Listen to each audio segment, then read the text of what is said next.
seat. We're going to have the Pledge of Allegiance and Hawaii Pono'i. Thank you, Thomas.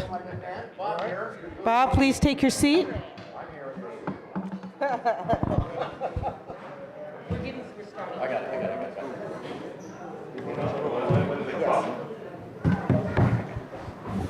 All right, it is time for the Pledge of Allegiance. Let's face the American flag and recite. Ready, begin. I pledge allegiance to the flag of the United States of America and to the republic for which it stands, one nation, under God, indivisible, with liberty and justice for all.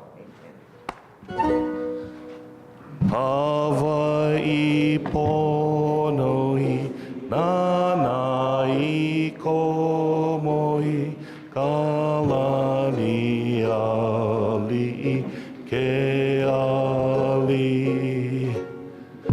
Makualani e Kameha Meha e Nakawa e Pale Me ka ihe makualani e kameha meha e nakawa e pale me ka ihe. Mahalo, Thomas. Thank you. Welcome, everybody. We're now calling the meeting to order. Okay, first up, we have declaration of any conflicts by board members regarding anything on the agenda. Bob. I have a potential conflict of interest on the agenda tonight is the Hanapohakullc project. I'm a member of Malama Pupukea Waimea, and we have a contested case hearing with the DPP relative to that project. Thank you, Bob. Appreciate it. Thomas. In the draft EIS, I'm not a paid consultant. I gave input in the cultural impact statement, but I'm not a paid consultant. Thank you. Thank you, Thomas. I appreciate that. Anybody else? I also work for the Board of Water Supply, and the Board of Water Supply does have a contract with Group 70 regarding haiku stairs. Thank you very much. Moving on, city monthly reports, Honolulu Fire Department. And Dave, could you? It's a little echoey. Thank you. HFD, is HFD in the audience? Not seeing them? HPD, thank you, sir.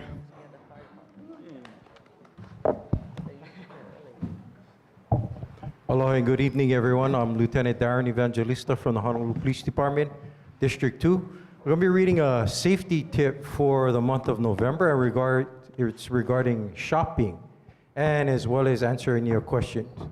So with the holidays, we're right in the middle of holidays. My safety tip this month is regarding holiday safety tips while you're shopping. The holidays are a busy time of the year, and many would say that shopping is a big part of the holiday tradition. But if you're not prepared, you may become a target for criminals. HPD would like to remind you to follow these simple holiday safety tips, and they are: always be vigilant out there. Be aware of your surroundings at all times. Shop during the daylight hours if you can. If you have to shop at night, go with a friend or a family member. If you're driving, park close to where you're going and park in a well-lit area. Lock your vehicle while you're out shopping, and please keep your windows rolled up.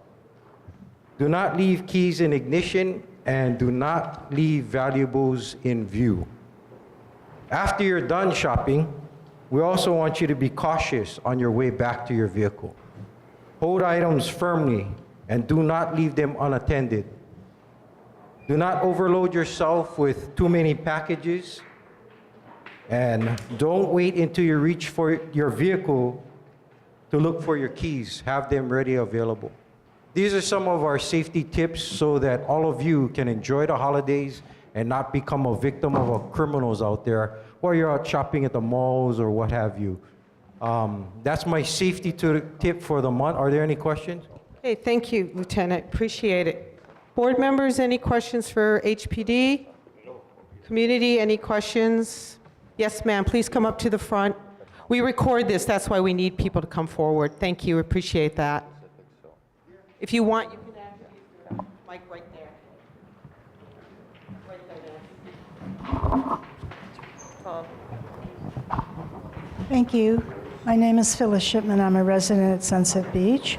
And the question that I have, it's more of a suggestion that during the surf season, that you provide extra police for the Sunset Beach and Pipeline area, especially at Palmaloo Place, which is where I live. What happens is people park on the Mauka side, and then the people that are coming down Palmaloo Place can't see to make a left turn. So that's what brings the concern.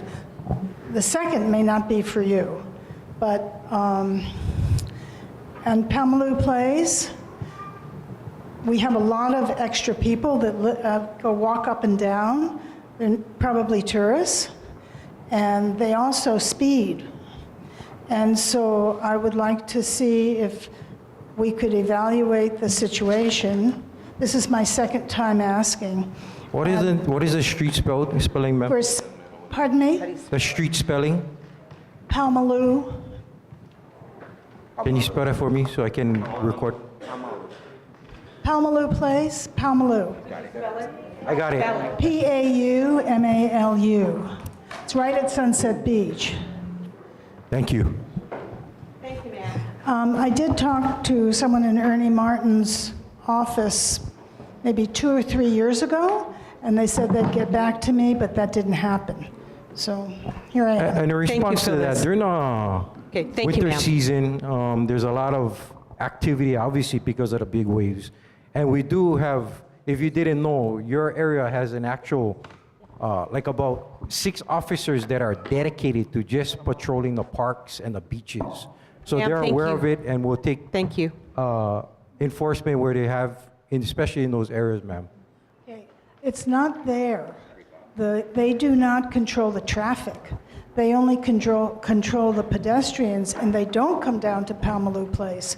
But that's why I'm bringing it up. Thank you very much. Okay, ma'am, I definitely will have this referred to our officers so they can conduct checks.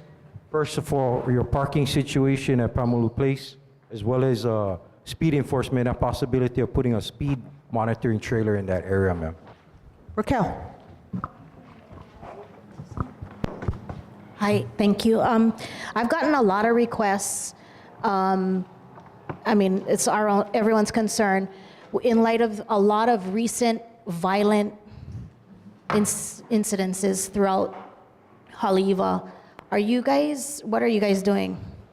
Are you increasing presence, controlling that? I mean, by Haleiwa Joe's, the harbor, there's a lot of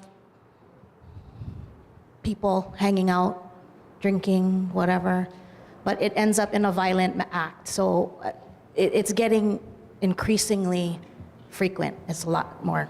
Okay, and then HPD is aware of the situation, and we are monitoring the areas for those kind of things.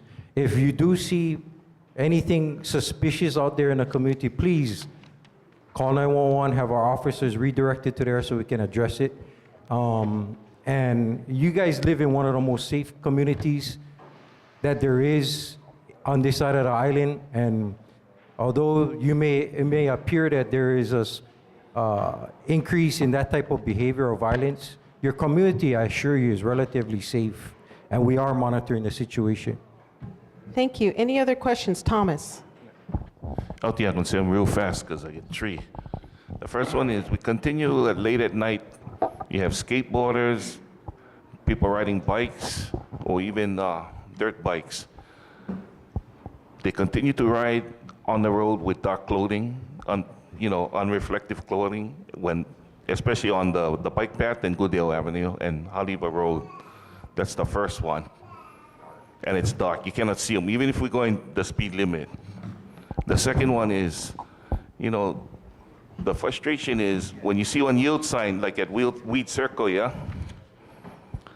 why, there's a lot of times people, they see the car already coming, but if you just let the car pass for another 1 or 2 seconds, you get a wide open gap. Why you gotta try to beat the person in front like a thrill seeker? And I know just like with that context, and we get one agenda item later on Thompson Corner, something similar to that, yeah? Like when you go to the police academy, to get the recruits or cadets, you go through a psychological interview, yeah? Maybe they should do that for the driver's license. If they cannot even think about that kind of simple situations, then don't give them the license. They're not grown up enough to understand the responsibility and how serious it is. I agree with the safety issue. As far as requiring people for that kind of testing for I have out of my control. Yes, there are safety issues, and yes, please be aware of people, especially when it's nighttime, yeah? People not wearing reflective clothing, they don't even have a light on their bike, or they're operating a dirt bike illegally or skateboarding illegally. Please be aware of it, because I've driven down this road and roads here myself, and it is hard to see pedestrians and or bicyclists and people on the side of the road, period. So HPD just wants to remind everybody in light of Thomas's comments, yes, it is a concern, and yes, it's the responsibility of both drivers and pedestrians and operators of bicycles for safety on the roadway. Thank you, sir. Any other questions for HPD? Thank you so much, Lieutenant. Happy holidays. Happy holidays to you, HFD sir. is right out here. Yes, I saw him, yes. Okay, we're going to go back to HFD. They just showed up. Well, actually, a few minutes ago. Thank you, sir. Hello, good evening. My name's Captain Alika Akiona. I'm out of the Wailua Fire Station. And I'm here to give you guys some statistics for our station and the Sunset Beach Fire Station. So for the month of October, there were 0 structure fires, 2 wildland brush fires, 2 nuisance fires, 3 activated alarms. There were 47 medical emergencies, 1 motor vehicle collision, 6 auto accidents, 3 mountain rescues, 2 ocean rescues, and 1 hazardous materials incident. There were no unusual incidents for the month of October.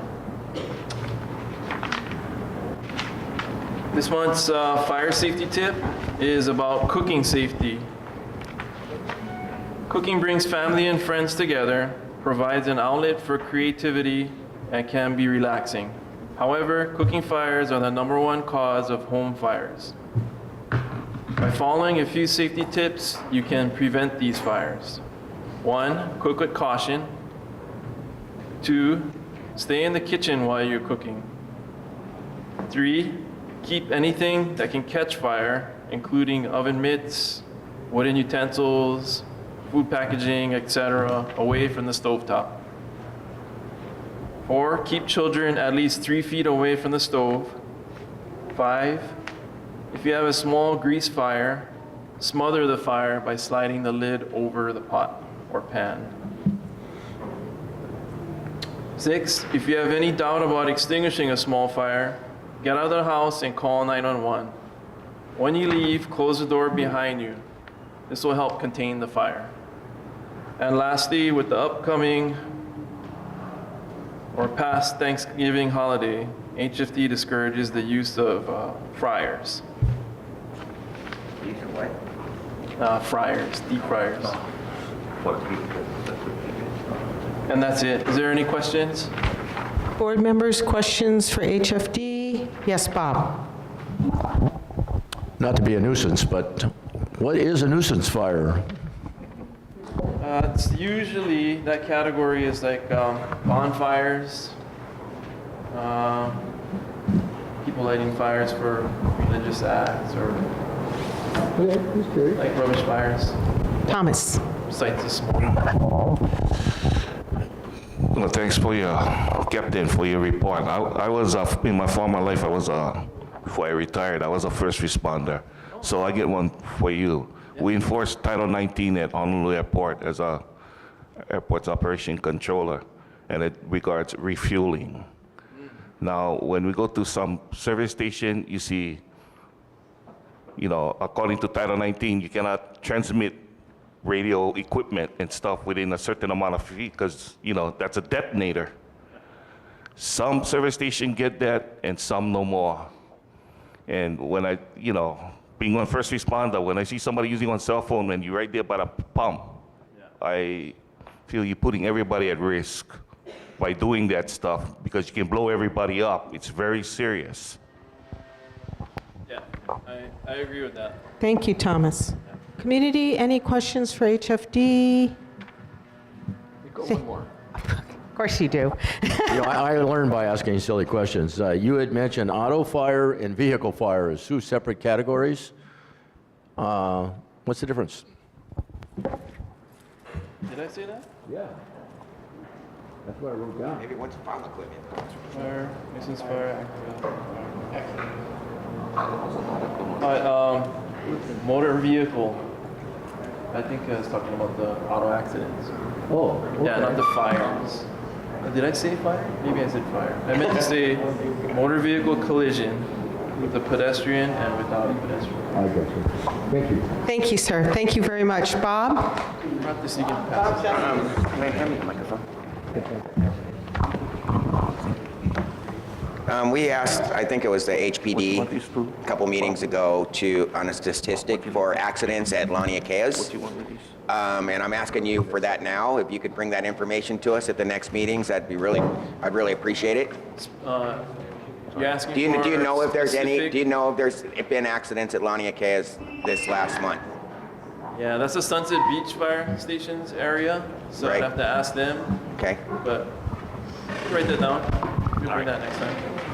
If you could bring that to the next meeting in January, that would be great. Thank you, sir. Okay, thank you very much. Appreciate it. Thank you. Happy Christmas. All right. Happy holidays. Okay, moving on to the U.S. Army. Good evening. My name is Major Matrowski, United States Army. The commander of the 25th Infantry Division and commander of U.S. Army Garrison Hawaii wanted me to extend their thanks for the assistance the community has provided for the success of Operation Lightning Forge. That's the operation that occurs every year about this time. The success of that mission could not be achieved without the support of our local communities. We wanted to thank everyone in the community for their patience and understanding, and it has not gone unnoticed. We need these types of exercises as they allow us to train to meet the needs of our nation, whether it be full spectrum operations during combat or humanitarian aid. The cooperation and coordination between the Army and Oahu residents during Lightning Forge is just a small reflection of the always strong and historic bond between our communities. The Army's Oahu Natural Resources Program and community volunteers have been planting hundreds of native species in the Waianae Mountains this month. The group is planting native species above the military reservation and also collecting fruit from native plants to continue to grow them in the Army's nursery for future planting efforts. Finally, the public is invited to attend the Army's December 7th ceremony at Fort DeRussy, Waikiki. The ceremony commemorates the 76th anniversary of the attack on Pearl Harbor and salutes the men and women of the U.S. Army who responded during the attack on December 7th, 1941. The ceremony begins at 3 p.m. on the front lawn of the U.S. Army Museum in Hawaii, and the event is free and open to the public. If there are questions? Okay, thank you. Board members, questions? Yeah, I'll be right there, Erica. Just 1 second. Board members, questions? Okay, Erica, please come up. Thank you for your service. Thank you. Alrighty, so my next door neighbor rides dirt bikes, and he was up at Kahuku the other day. He said that he noticed a large amount of MRE trash and foxholes that weren't filled in and things like that. So I didn't know if you could get some people to maybe go up there and clean up the mess, because it seems like there's just a ton of trash left over. Thank you, Erica. Sure. Any other questions? Yes, Thomas. Yeah, Major, in regards to that, just out of curiosity, you guys still participating in that Make a Difference Day? That's it. Thank you. I'm not familiar with that. Could you explain that to make a difference day? Yeah, in our neighborhood, the Army has a designated day they call Make a Difference Day, and they do projects like what she said, or like clean the Pupukea, the bike path and stuff of that sort. Okay. I don't know. I'll look into it and I'll bring it back in January. I'll let you know. Thank you. Thank you very much. Thank you, sir. Have right, a thank great you. holiday. You too as well. Aloha. Okay, moving on to residents' concerns. If you'd like to share anything, please come up. You will have 2 minutes. Okay, Phil, just come right on up. Yeah. Good evening. Thank you, Chair, board members, and North Shore community. My name is Phil Acosta. I'm with the local nonprofit. We're a homeless services provider in the area. I just want to share some updates. First off, thank you to the board for your continued support and submitting a resolution to advocate for the release of approved funding for our projects. Just as an update, earlier this month, the governor did approve a release of the grant and aid. So we're working on an expenditure plan for that. City is still pending, so we're working on it. Halfway there. I'm not sure who brought this in from the city, but I'll steal your thunder a little bit. But this is from the City Office of Housing, 10 ways for the community to help people experiencing homelessness. So I'm not going to share all 10, but just the ones that I think I like that are important. Find and connect with a nonprofit. I'm one of them, so come and find me. We can partner up on some things in the community. Welcome a speaker on homelessness to engage with you and your community. I actually got an invite earlier today, so that's great. Consider renting a unit to an individual or family. Definitely our housing inventory is really low, so anything that the community can do that'll help out. And give information. So if you folks want to make any referrals or you have any concerns, one of the things that we're trying out is a new client screening form. Real quick, 1 page. I left some copies up here. If you folks want to make referrals, you can get that to us. The contact information is on the sheet as well. And another thing that I want to share was an upcoming community event that we have in partnership with HPD, Wahiawa General, several of our community churches and schools. Wahiawa Christmas Wonderland, I have a few flyers here. It's a free event for everybody to attend, music, food, entertainment, and things of that nature. So feel free to take one of those at the Thank you, Phil. Thank you very much. Okay, yes, Jeannie. She's got her tennis racket. I wonder what she's going to talk about. Tennis courts. Aloha. Hi. I'm here to recruit some tennis players for the North Shore Tennis Club. We're looking for ladies, women, 40 and over to join United States Tennis Association tennis league starting in January 2018. Our home matches will be at Turtle Bay, but we play tennis all over the island, and it's a great way to have fun, get some exercise. We have singles and doubles matches available, and anyone interested, please call me at 638-7348. Come on, ladies. Thanks, Jeannie. Thank you. I have some concerns about the You've got a few. Okay, thank you. Good. Okay, any other residents' concerns? Seeing none, we will continue to move on. Okay, board members, we have 2 sets of minutes. We need to approve the September 26, 2017 regular meeting minutes. I hope everyone had a chance to read them. Do we have a motion to accept? Charlene motions to accept. Thomas seconds. Any revisions?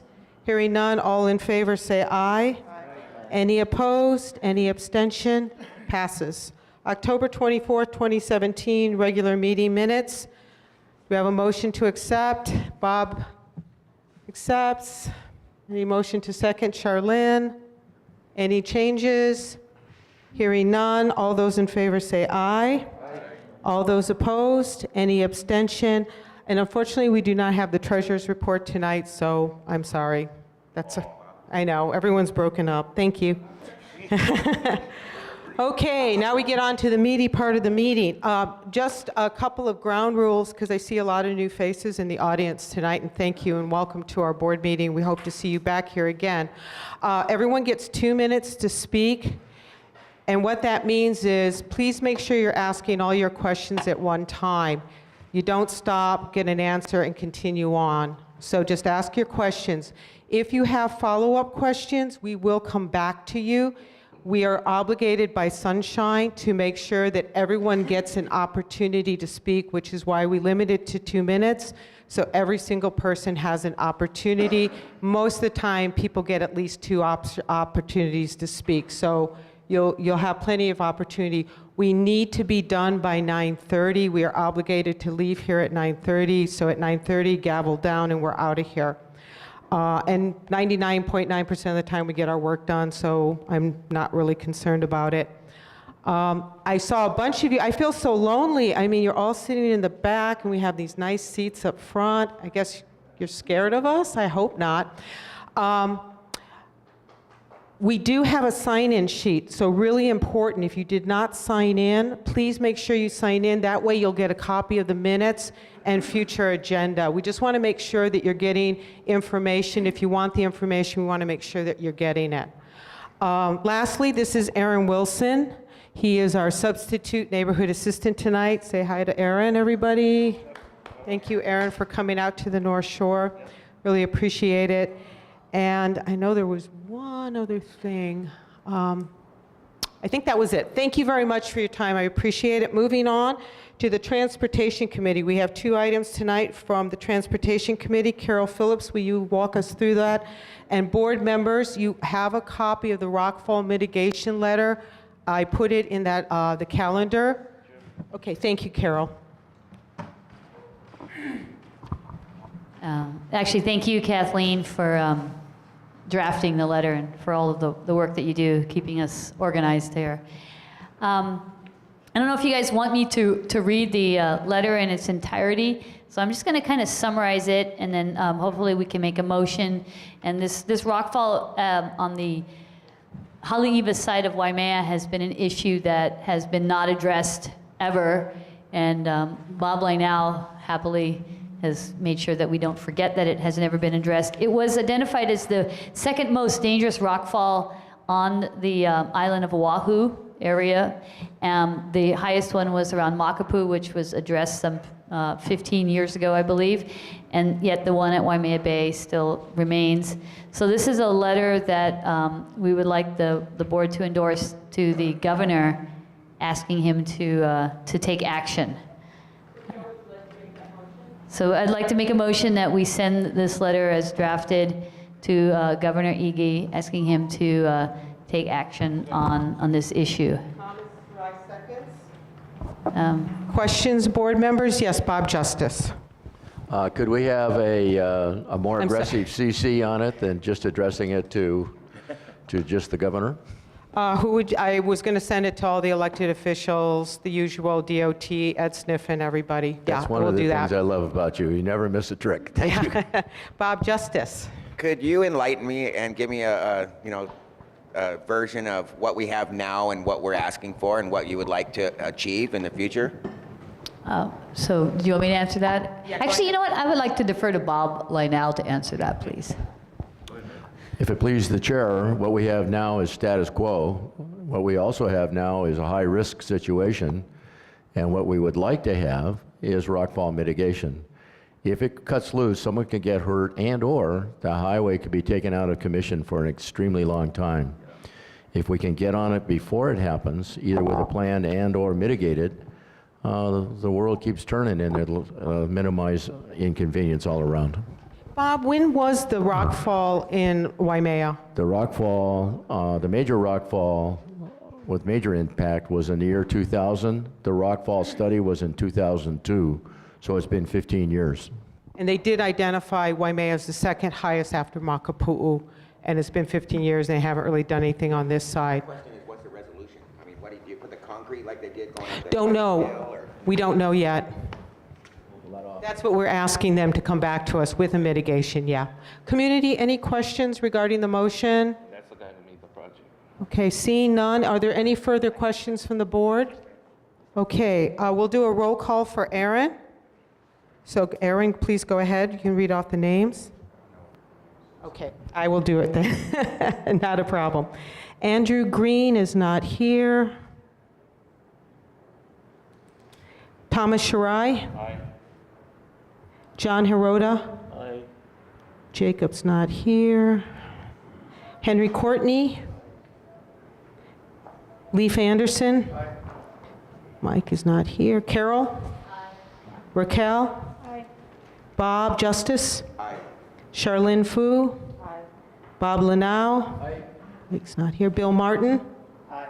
Okay, and then I'm an aye. 1, 2, 3, 4, 5, 6, 7, 8, 9, 10. Passes with 11. Motion passes. I'll send the letter out. Yes, Thomas.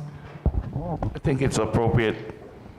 The man sitting right there is the one that championed it while he was in the legislature, our own Senator Bunda. Thank you. And actually, thank you for that. You reminded me of something. Okay, in the back, we have Senator Riviere, Gil Riviere. Thank you for coming tonight, Senator. We have Mark Clementi in the back there, representing Representative Matsumoto. Thank you for coming tonight, Mark. And I saw Heidi sneaking in earlier. It's Heidi Tsuneyoshi from Council Chair Emeritus Martin's office. Thank you very much. And then our former Senator, Robert Bunda. Thank you for coming tonight, sir. Thanks, Thomas. Okay, Carol, next up. No, thank you, Kathleen.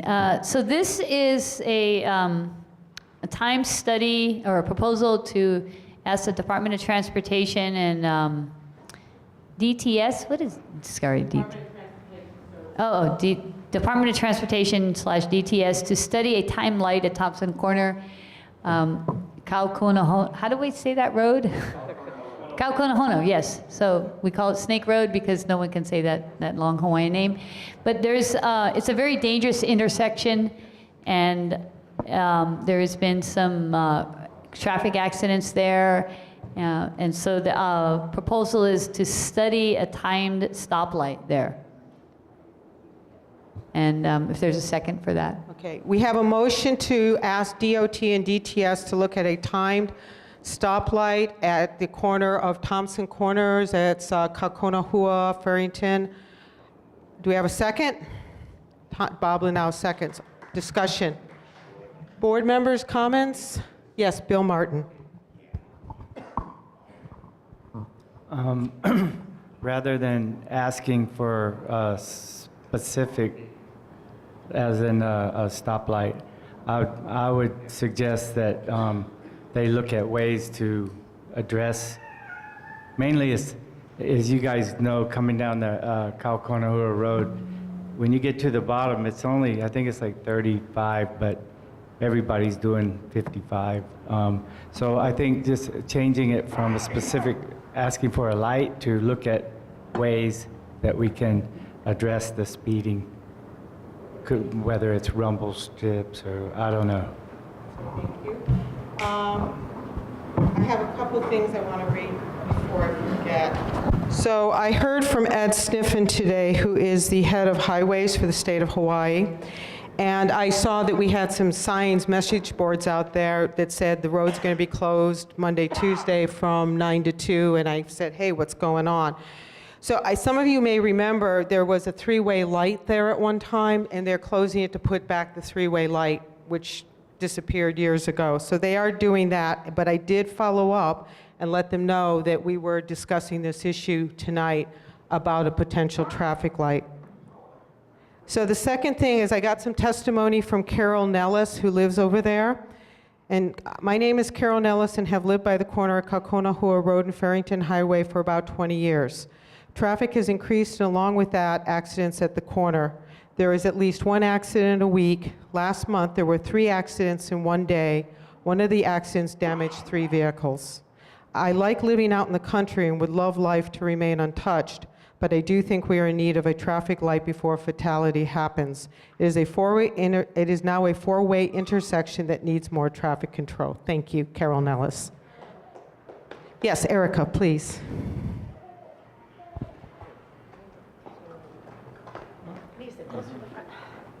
right, so Erica Limkel. I live down on Pa'ala. My daughter goes to Wailua High School. She was in one of those accidents. It was like a 4-car accident, including the 30-foot horse trailer.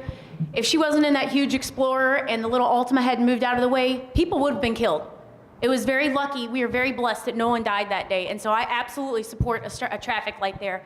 It's not going to remain, the traffic isn't going to decrease. It's only going to increase. So please, please think about people like my 17-year-old daughter and her 16-year-old friend that were on their way to school, stopped at the stop sign that almost died. Thank you, Erica. Appreciate your comments. Board members, Charlene. I'm a bit confused. What is the difference between a timed light and the flashing light that's going to be replaced there? Is that what you Okay, a said? timed stoplight it's an actual stoplight. And what happens is it stays green in the direction where most of the traffic goes. And then traffic builds up on that other side street, then it turns yellow, But red, they're green. putting up the flashing one now, Yes. next week. They're putting back the flashing one that was Yes. there before. But it's not a it's timed not a- one. It just it's means just a flashing light. the yellow is on the Kaukonahua side, and then the red. The red is on the Kaukonahua side, and the yellow is on the Farrington into Kaukona, heading towards Wahiawa side. Yeah, the other one's red going towards the mountain, and yellow, Mackay. Yes, Thomas.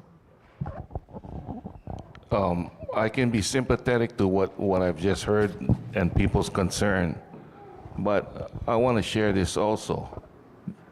Some of you may not be aware that some of us have lived in this community our whole life and did not come from any place else.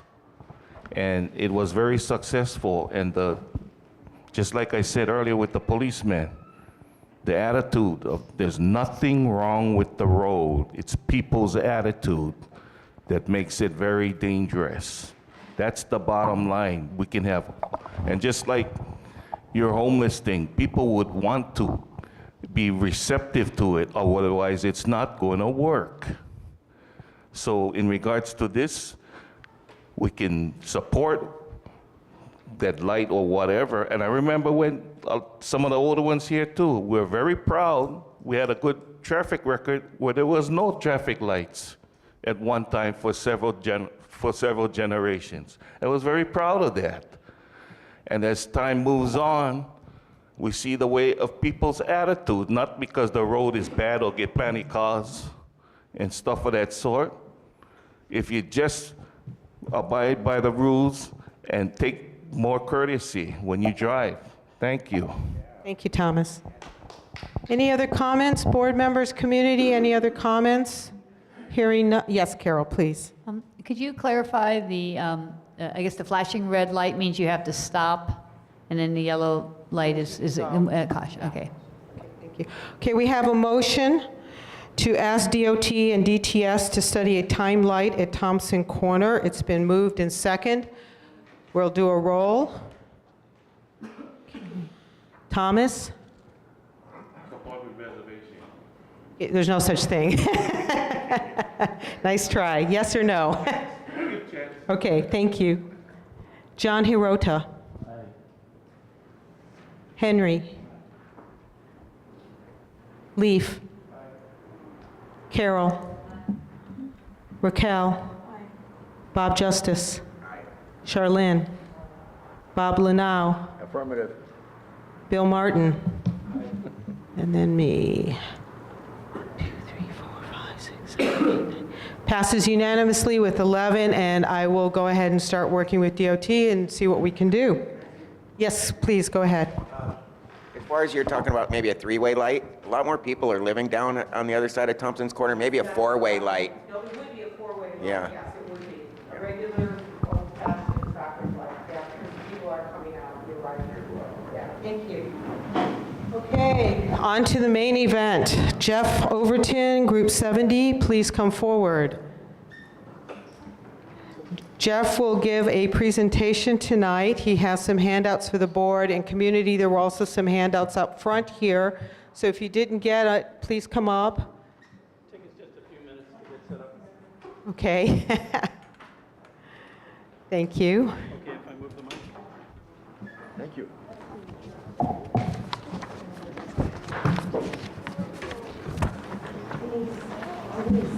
Denise.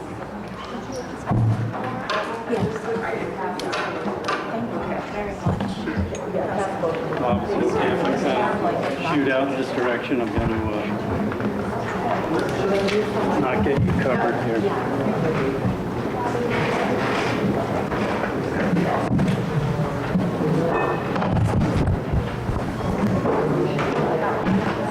I'll pass out our report just in case we can't get to it. Thank you. You're welcome.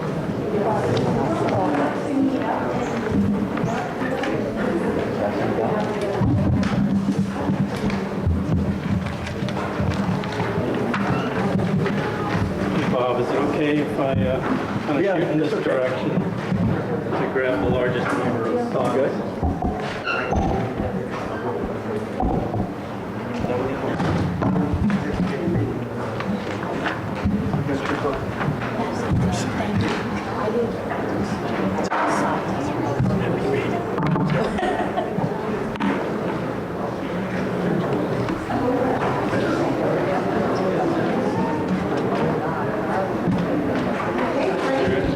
Okay, Jeff, you'll have 15 minutes. I will be timing you because I know we have a lot of people here tonight that have questions. We want to make sure that everyone has an opportunity. Thank you very much. Thanks, I'll talk really fast. Hi, I'm Jeff Overton. I'm a planner with G70. I'm going to encourage those folks that want to see the exhibits to please come up front because our presentation is to the board. And if you want to, there's a good quarter of the room here. You'll be able to see the boards here. But thanks. I'm here with Barry Morgan. She's one of our great environmental planners at G70. Also here in the audience is Andrew Yani and Cully Judd, the owners of Hanapohaku, and Michael Hodge, who's a consultant to Hanapohaku. So thank you for this informational briefing to the board. Hope everybody had a great holiday. It's good to touch base. And we did send a copy to those of you who asked for a hard copy of the EIS. I think Barry dropped a few more in here. If any of the board members want to get a copy, please let us know and we'll get it to you. So this briefing is really to cover some background information on the property and present the long-term plans for this land in Pupukea Sunset for a rural community commercial center at this location, and hear from the board and the community, get your feedback tonight.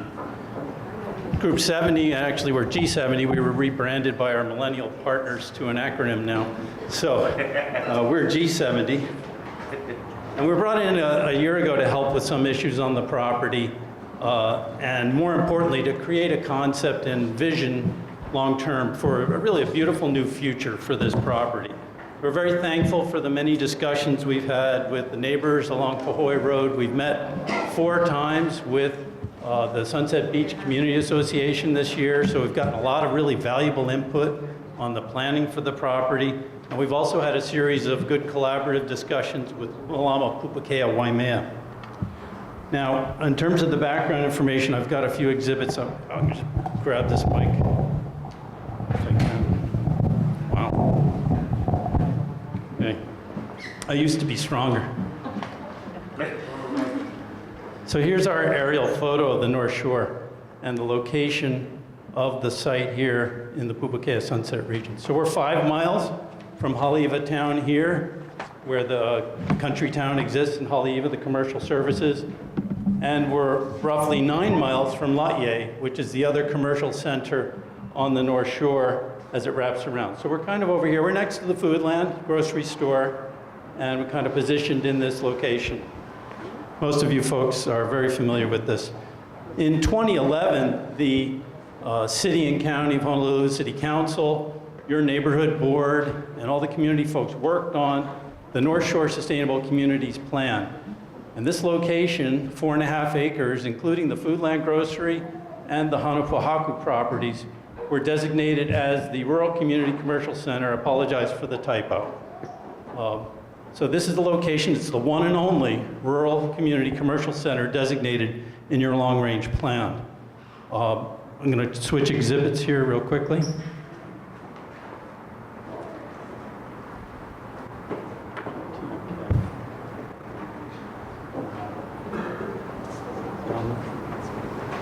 I was just going right on top of that.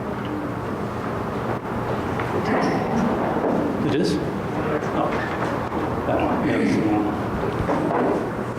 Thanks. Okay. So here's a little blow up of the property. This is Pupukea Road, Kamehameha Highway. Pupukea Beach Park and the fire station across the way. These are the three properties owned by Hanapohakullc LLC and the property that the Sullivan family owns for the Foodland Grocery. This is Pahoe Road, a private road that's supported by the city in terms of maintenance. So it gives you the setting, basically 1.8 acres, 2.74 acres, so roughly 4.5 acres combined. We're about 500 feet away from the ocean on the corner here and the Pupukea Marine Life Conservation District, so that's something we've been paying close attention to in this whole study. This land is all commercially zoned. It has been prior to the land use ordinance coming about, B1 neighborhood commercial. So this is really the only kind of a 5-acre chunk of commercial land on this entire stretch of coastline in here. Just some history, you know, the Nemi family owned this years ago, was the Nemi general store for many decades. Looking at, we actually have some historical photos in the EIS which show the old store in there, and many of you who lived here, I hadn't moved here in the 70s, but there was even a window for takeout food that was kind of interesting to see in the photo. So there's a long history of commercial use on these properties. Elaine had her real estate office in here. John Dubiel had a dentist office. The Foodland, the grocery store came around in the 80s.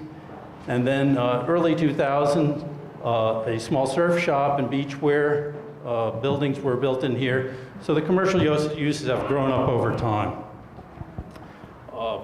In 2004, a very huge complex was planned on this property, and thank God it never went forward. It was for 75,000 square feet.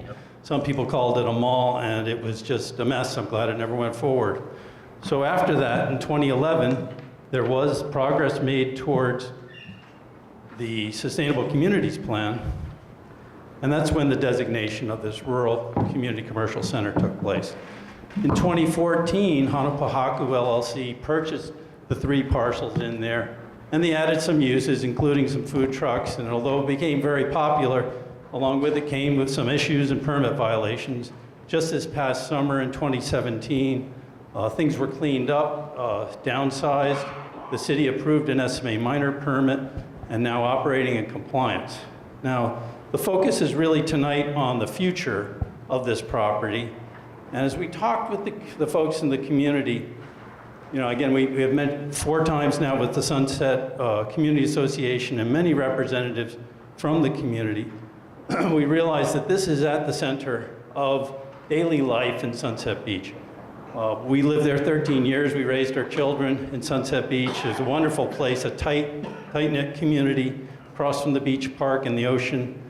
So let's really create a place that becomes the rural community center for this community. Tie it in with the grocery store uses that are complementary and fit so that we all enjoy and feel like we belong at this location.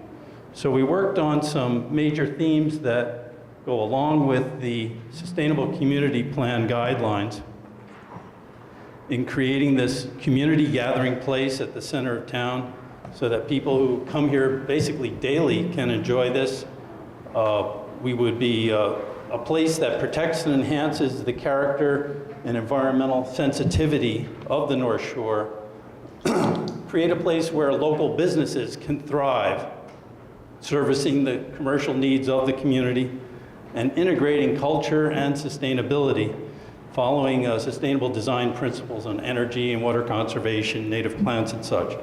So our planning follows very clear guidance that comes out of our Sustainable Community Plan. This is something this neighborhood board and the city and this community as a whole worked on, laying out these land use policies and guidelines for this, a range of goods and services to meet the needs of the surrounding residential communities. Create a center that attracts visitors and residents from outside the immediate community. This could include grocery stores, sundry stores, restaurants, and other services and shops catering to the residents and visitors. Smaller in scale than a country town. Haleiwa is a country town. It's not supposed to be that big. It's supposed to be smaller in scale. 1 and 2 story buildings, clustered commercial uses versus spreading it all across the highway, reflecting a rural character and being compatible with our adjoining surrounding area. safe and convenient access and transportation, accommodating pedestrians, bicycles, crosswalks, pathways, bike racks. I include skateboarders too, and parking behind the buildings and landscaping. So this was not we did not create this. This was created by you folks, the city, and blessed in 2011. So it makes it really kind of easy for us. We've got very clear guidance on how we plan this project. So let's take a look now at the concept plan.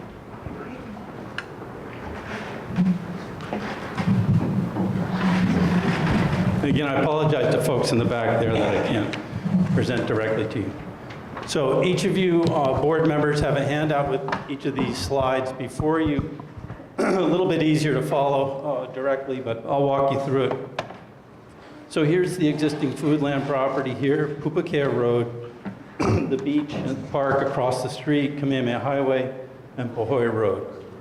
So we had some very critical principles that we went ahead with. First off, the owners have made a commitment that a lower density country scale development is really what they want to pursue here. Maximum development of this property under the existing zoning would be well over 100,000 square feet. They're looking at 1/4 of what's allowed, roughly 27,500 square feet of leasable area.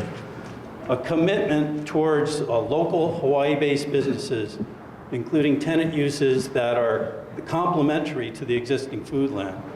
These would include several that are already signed letters of intent, which is an urgent care medical facility here, a credit union, Wailua Credit Union. In fact, I think there's a representative here tonight that may speak.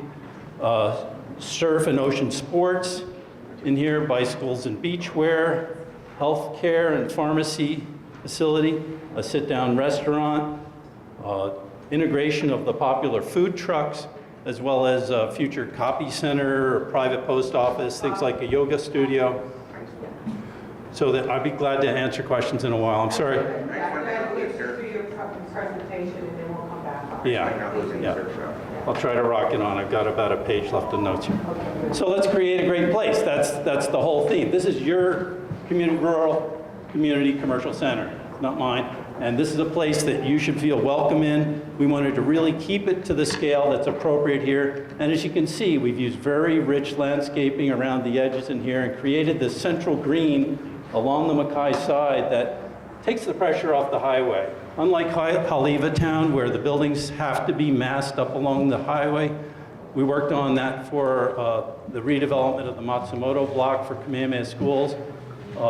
You don't have to do that. It's not the special district. So we're setting back here. We've got the parking behind the buildings as it calls for in the sustainable plan. And we're really creating a village green here, a central green that's a gathering place for the community with lots of great walkways, bike parking, and integrating a wonderful pedestrian area that people will want to gather at. In fact, this is going to be a great place for festival activities. We could do farmers market here. We could have music, dance, art, and all those things that I think are central to a gathering place for your community. We've got a centralized driveway here that accesses the new project area in here as well as the foodland. So it takes a little pressure off the Pupukea Road intersection.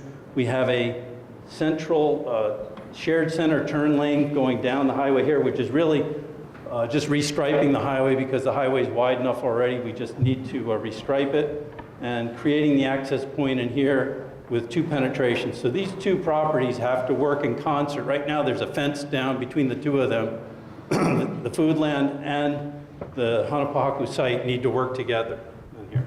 So there's 2 main buildings in here. We've got a Malco building that's back in here, and because of the slope of the land, you would enter the building from the rear side here at the top end working with the land, working with the site. And then this north building up in here that includes the restaurant extends down into this location. This is a single-story building here, a pavilion for the ocean sports in here. We envision the circulation to operate this way, and this area will largely be closed off much of the time. We have ample parking. The code calls for about 80 parking spaces, and we have 126 on the site here. There's going to be more with the restriping of the foodland parking lot as well. So more than ample parking. And closing this off periodically is going to allow for a lot richer pedestrian experience. All right, that's a 2-minute warning. Okay. So let's take a look at a couple of other images that I've got. Here's a site elevation. A little hard to see it, but we need to do these drawings for the SMA plan. Hi, Mike. The food land store is right here shown, and we're showing the buildings in context with the food land. So again, it's a 2-story wooden buildings throughout, single-story building in the front here, 2-story in the back, with mature landscaping. You can see the colors and materials blend in with the countryside, and we use an actual photo to superimpose this in here to show the character. Very much in keeping with the neighborhood that we have here, and that shows that example. I've also got a perspective ground level view that shows kind of a corner view from where the restaurant is, looking back at that other building. So you can see the scale in context of the building and this large green area that's in front here, the village green, and the smaller building in here. So very much in keeping with the character of the community. So let me conclude with the steps in the process that we have going forward here. We were asked to do an EIS for the project versus an EA. So you can see our quite sizable book. We kept it to 1 volume. That is not necessarily a requirement, but an environmental assessment is usually a thinner book without all the technical studies. As we met with the community and the interest groups, they said, you got to do all the studies, got to do the traffic studies, got to do the ocean and groundwater studies and all that. So we did that. We've gone into it and provided that level of information to really analyze things carefully and make sure we pay attention to the things that are important. We did a prep notice that published back in April. We received comments from many of you. Thank you. This helped to shape the EIS. This next step was the publication of the draft EIS that came out last week that provides more detail, talks about alternatives to the project, impacts and mitigation. And this will get another round of comments. It's a 45-day comment period that ends on January 8th. So we have some time for folks to pay attention and respond to the comments. In this, we talk about what does the EIS tell us? And I think that's what Kathleen had asked us to really talk about a little bit. And I'll wrap up. What we've heard is drainage and runoff from this property is actually reduced by the drainage systems that are on the property. Because it's a totally replanned property, we're able to capture the runoff and store it on site before it's metered off. So it's something like a 4-inch rainfall. That is the point where we can basically contain it completely on here and just meter it out slowly. This is really good news because the sediment and any of the chemicals that are on the parking lots and such, it's all contained within the site and not entering the ocean immediately with a first flush as you would get with raw land. There are some nutrients involved with the wastewater disposal system that is in the back here, but because we're using the advanced aerobic treatment system and not using an injection well, the nutrients entering the ocean are not going to be detectable at all, so it's not an issue in terms of environmental impact. We do have traffic associated with a center like this. Roughly 1/3 of all the traffic associated with the center is bypass trips that basically stop in or go through here. So we can't ignore the fact that there will be cars. What does it mean in terms of level of service? With this shared left turn lane that's in place, we go from an A to a B. So it's still in the acceptable range in terms of level of service. So I told you about our, we have a handout that you have, and that has the addresses for where you can send comments to. Department of Planning and Permitting, our office. So we are welcoming comments. You can submit them electronically or by mail, or you can just call Barry or myself. We'd be glad to talk with you. And then once we wrap up this final EIS, the Department of Planning and Permitting needs to approve it, accept it, and then we go forward with a special management area use permit, the major permit, and that will take us into the spring through the processing period for that. So we really look forward to ongoing discussions with the community. We'll be at Sunset Beach as many times. Linnell is always happy to receive us, and we're glad to Thanks, Jeff. We'll be glad to come back to Neighborhood Board. Thank you. And also, just so the community knows, an SMA major requires a presentation before the neighborhood board, so yes, we will be seeing you again. And we probably will put this back on the agenda when the final EIS comes out as well, depending on where we're at in the process. So, board members, we'll start with you, and what I like to do is alternate between board members and community members. So as I mentioned before, you get 2 minutes. We have a microphone here, and for the folks on this side, I'm not going to make you walk across. Just use one of the microphones over on this side, and that way you don't have to walk all the way up to the front. So board members, do we have any questions for Jeff? Yes, Bob.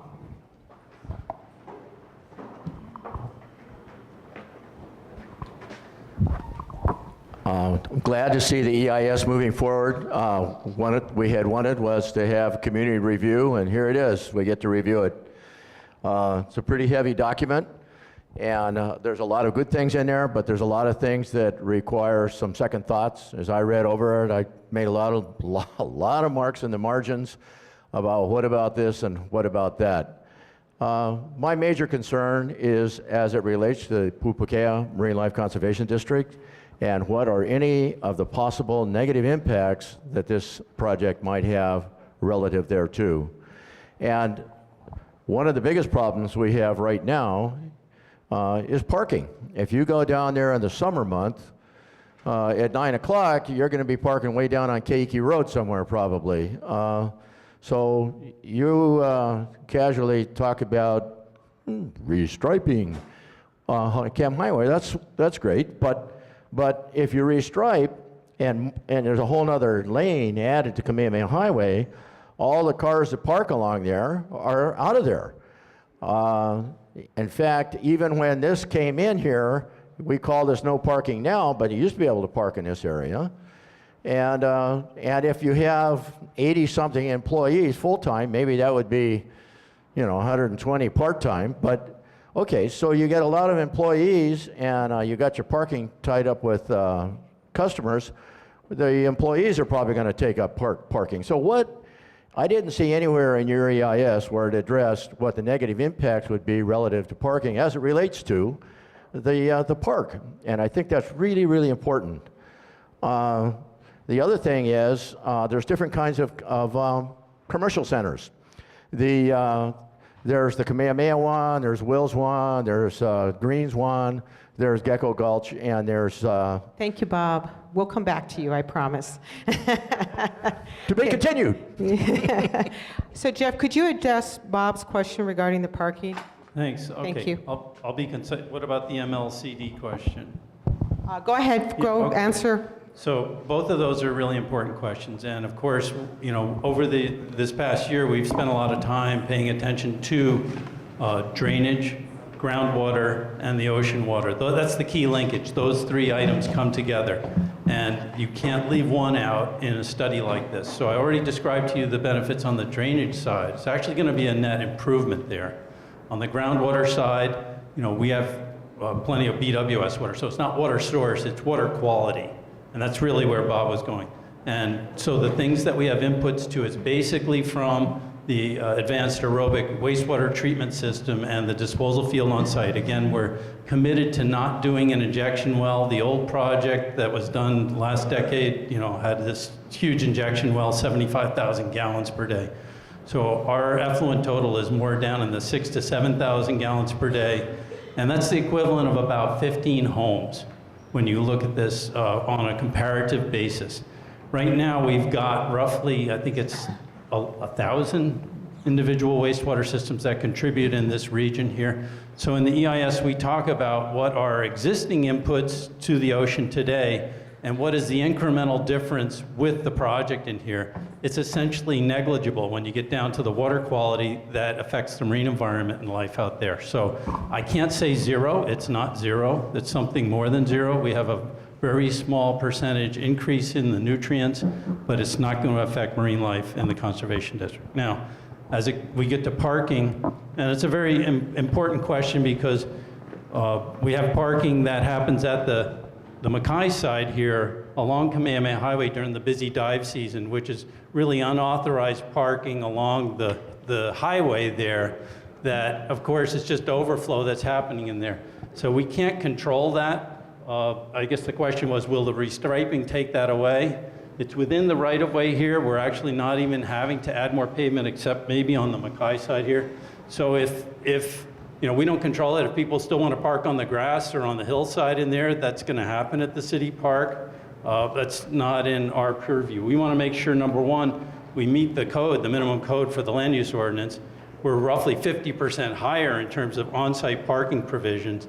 And I think we undershot our number actually, because when we restripe the parking in Foodland, we're probably going to pick up 12 or 15 spaces in here. And it looks like we could probably get another 6, 8, 10 along this side and here. So, what we didn't want to do is create this sea of parking that was just overwhelmingly loaded with vehicles, because that's what you get if you go to Mililani. We're really trying to keep the open landscape, open feel to the property so you're comfortable walking. But I get your point, Bob, completely. A successful center is going to have attention from parking. What we don't want to do is hurt parking at the beach park. And so you raise a good question. Let's continue talking about that. And maybe we talk with the city parks people.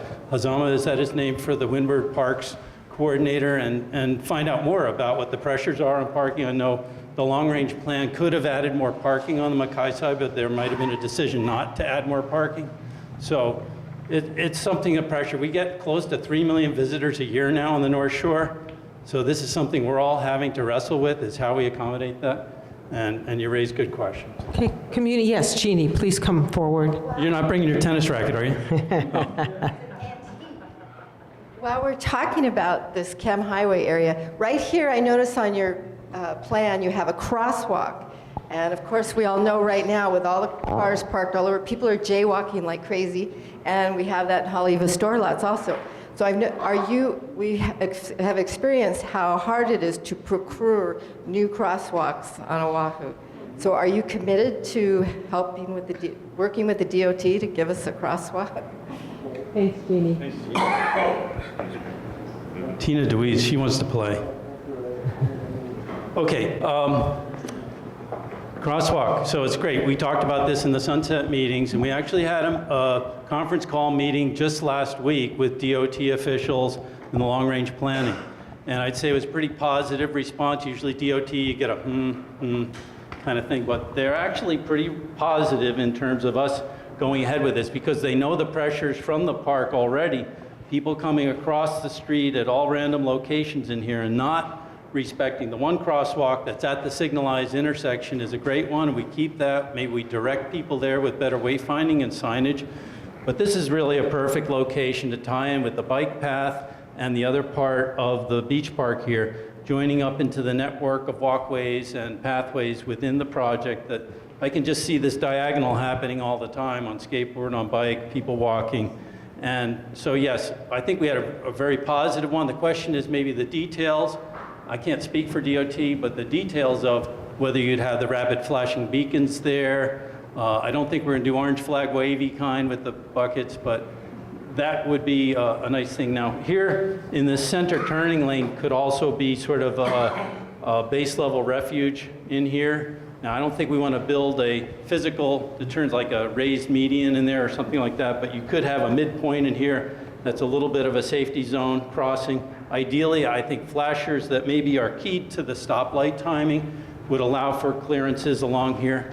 So the answer is yes, and it's a work in progress.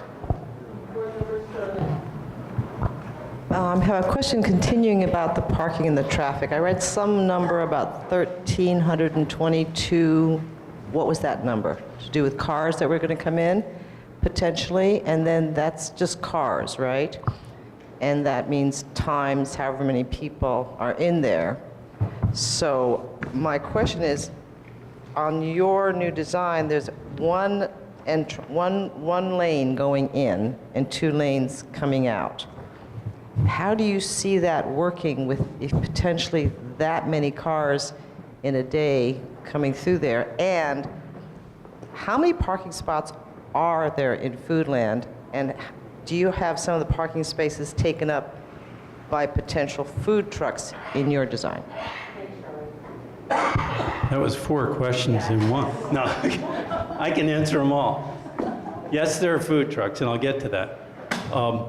So there was a number like 1,300 that's used out there. Remember I mentioned a third of the trips are bypass. These are people that are driving by anywhere and they decide to come in. So that portion of that number, that's again, we're in engineering studies like our EIS, we have to do conservative level studies. So we're looking at kind of worst case or heavy utilization in there.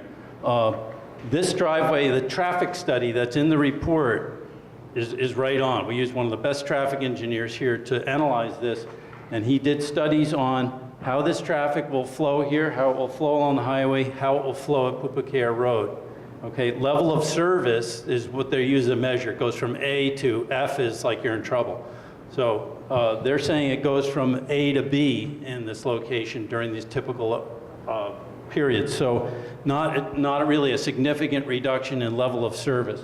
In terms of the number of trips in and out, you're talking about a day that, you know, some of these operations are open for breakfast hour early in the day, going until currently 9 o'clock, but it may even run a little bit later here when this is all built. So you're talking about that number of cars spread over 14, 15, 16 hours in a day. There will be peaks when there's, you know, several hundred happening during a very busy peak, and other times where it may only be a dozen here or there. So it's spread over a day. I didn't skirt your question, but I said the traffic study looked at this very carefully, and hopefully it can answer some of these questions. And again, anybody who has these kind of specific questions, we want you to write in to us, because we'll have to officially address them in our response for the final EIS. And this goes back to the city planners and the planning director, and they have to decide, is the EIS adequate? And remember, EIS is not yes or no on a project. An EIS is a disclosure document, so we're supposed to provide adequate information that allows for informed decisions about the existing conditions, the potential impacts, how we mitigated them, did we analyze it properly? Then this feeds into an SMA application. That's where ultimately the city council makes a decision, should this be built or not. Community, Antia.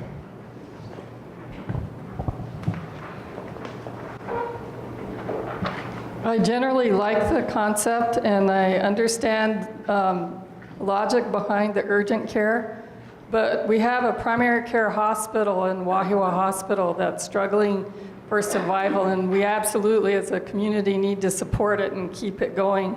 So my question is, have you reached out to them and offered them to be the ones to provide the urgent care?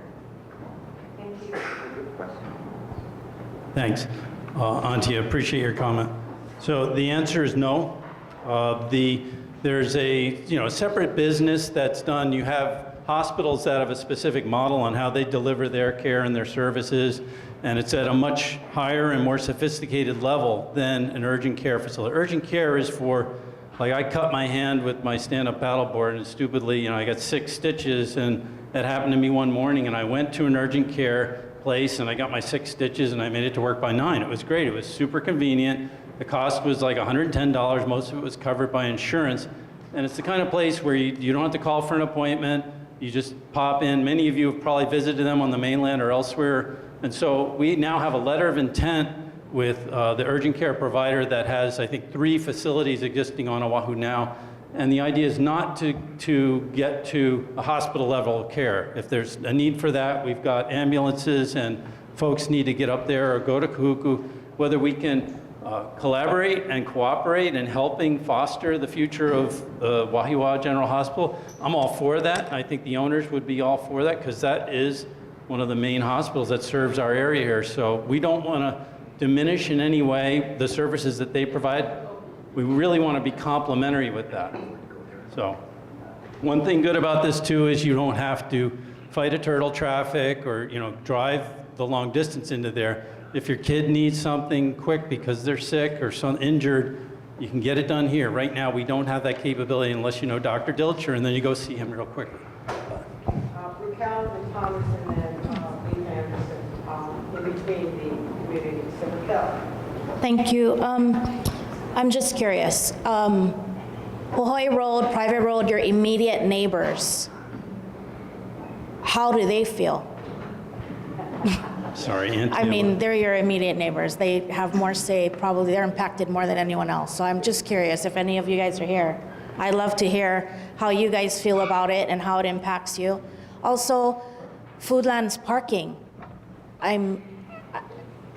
Are they willing to open their parking lot up to you? Have they said that's okay? So those are great questions. The first question was about the Pupukea Road neighbors. I know And I'll have him and his neighbors come up. John can come up, that's great, yeah. So over the years, and the owners have been really actually in close communications with them, and many of the elements that you see in the plan are reflective of that. One of the big things that the residents of Pupukea Road wanted was no access off this road. And the old plan that was done 10, 12 years ago, that was becoming a major connection. In fact, an old unilateral agreement had a major intersection here and improvements here. None of that's going to happen. So the idea is fence off, wall off, landscape off, basically make this a quiet, private edge along this whole thing. And that was one of the major things we heard. And that action was taken with the minor permit, actually. So that's happening today, and it will be reinforced with the long-term plan. Other things that are really important to them, of course, are noise and nuisance kind of disturbances that could happen. So the way these buildings are designed, they're basically the back of house that doesn't have a lot of wall penetrations where noise can come out. All the activity is really focused on this central green in here. And so we're really respecting the edge along this here and making sure that we don't have disturbance here. Again, the landscaping, the wall or fence, and this whole edge here is going to make it much more private and set. You can see the distance of the setback here in here. This is 50 feet right here, and we're not even to the homes in here. So it's quite a distance. Of course, some of these homes are already kind of close in the back. We also have topography work in our favor. It's kind of high here and lower down here. So in a lot of ways, the visual and other potential disturbances are not going to happen. And of course, our trade winds are blowing this way, and believe it or not, that has a big influence on noise and odors if there's food cooking, things like that. So I hope that answers your question a little bit. How does Foodland feel about taking the parking? Okay, so there needs to be, there's a long-time development agreement that was set so that when this parcel was to be developed, they would have to do it in jointly with the Sullivan family here, and they couldn't do it independently. In fact, the 2004 proposal for the mall or whatever was not supported by Foodland. They didn't have a connection there. They didn't really agree with that concept. We're very much in concert here and working together, but are we sharing their spaces? We have no license agreement for sharing those spaces at all in here. So their parking has to be accommodated on this property here, as well as the parking for this center on this side. Does that mean that somebody couldn't park here and come here, or somebody couldn't park in the shade here to go to grocery? We're definitely going to be working together, but there's plenty of space actually for both to operate in tandem here. John, would you like to share your thoughts?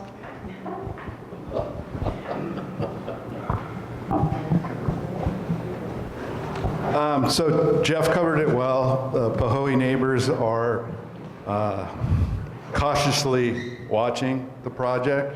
I have to say we appreciate the concerns that we had for the project that have been addressed so far, but we're still very cautiously watching. We still have a lot of questions and concerns, but they seem to be being addressed as they go along. So that's kind of where we're at. Okay, thank you, John. Appreciate that. Okay, and Thomas Shirai.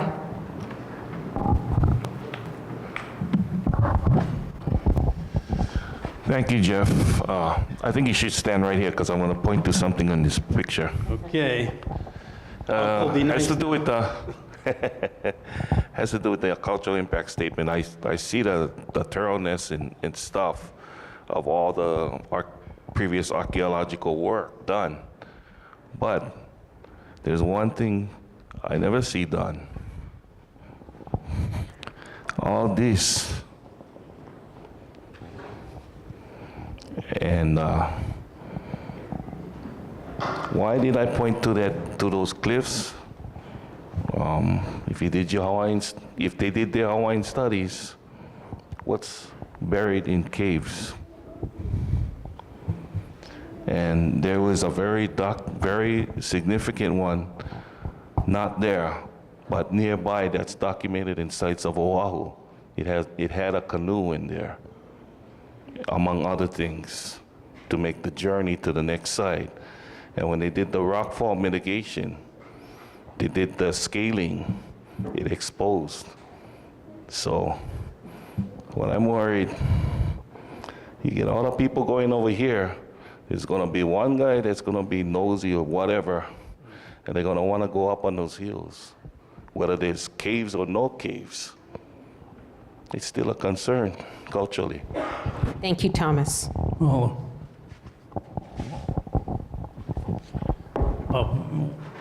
of course, we're not connected to the coastal poly in here. It's, you know, about 1,000 feet, Malka, of the property boundary. So, you know, there will be no direct disturbance, of course, of that Okay, sorry. cliff. So I'll come back to you. It's, I think Uncle Thomas is talking more about attractive nuisance and bringing attention to the hillside in there. And, you know, folks may be wandering up Pupukea Road. Our property was right near the hairpin there. We had a little cave in the back, and it was, you know, something of concern. So I think the fact that we have archaeologist Wendy McElroy, Dr. McElroy on the project, maybe we pay a little attention to that in the final EIS and give that proper treatment. Community? Yes, sir. Please come up to the front.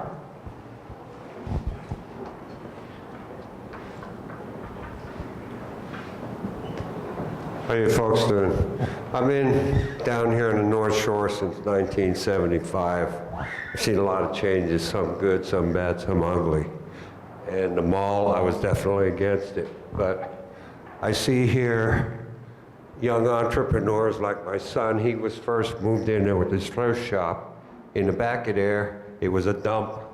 It was chronics living there, and it was just trashed out. I helped him move some of that trash out of there just to move around his shop. He's a young man, lived on the North Shore here. He had a chance to see his dream.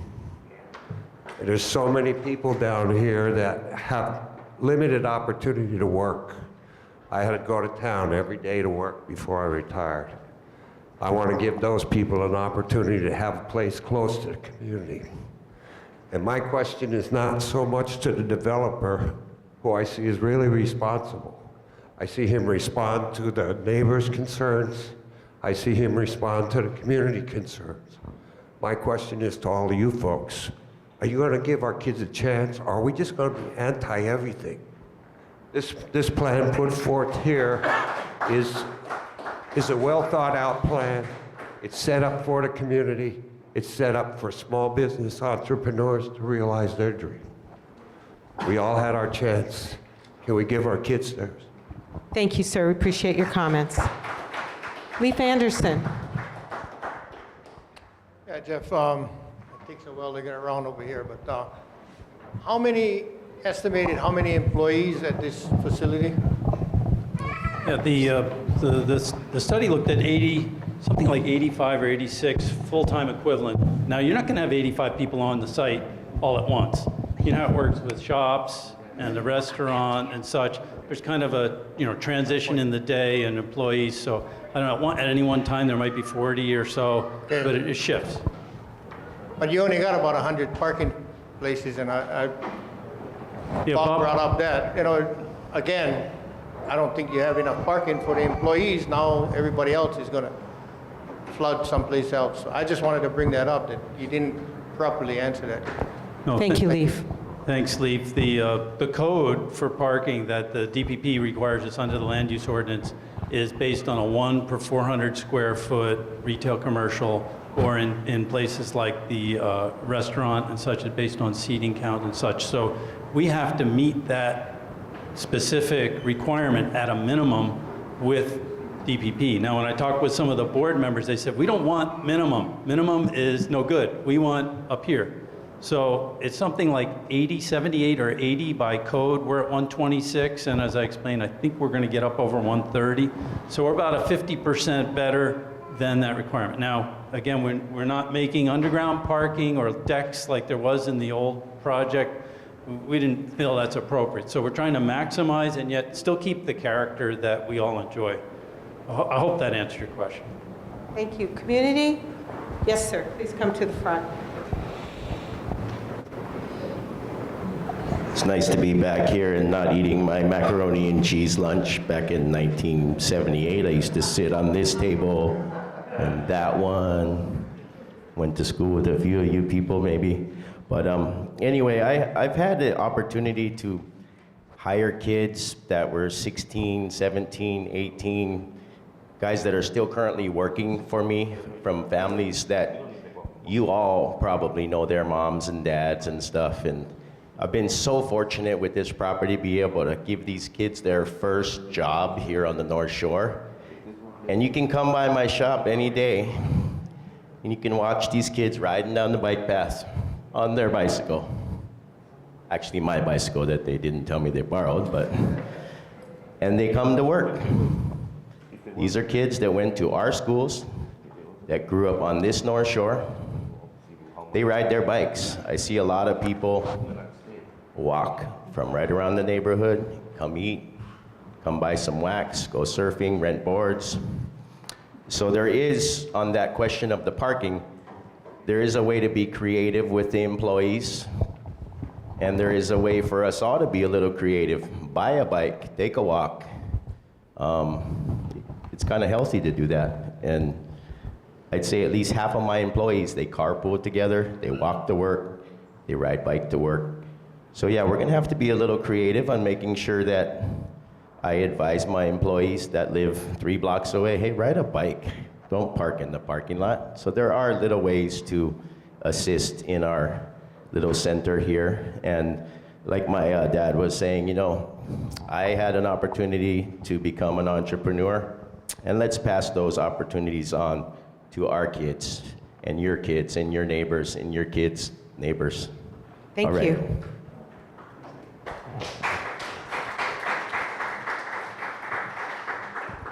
Bob Justice. Yeah, you know, when I was first sitting at the food trucks, I was thinking, you know, do I like this or don't I? And I thought about all the days past when we didn't have any options in Haleiwa. And I'm thinking, wow, this is great. You know, they gave us the storefronts with totally inadequate parking that I have never even been to because it has nothing in there that interests me.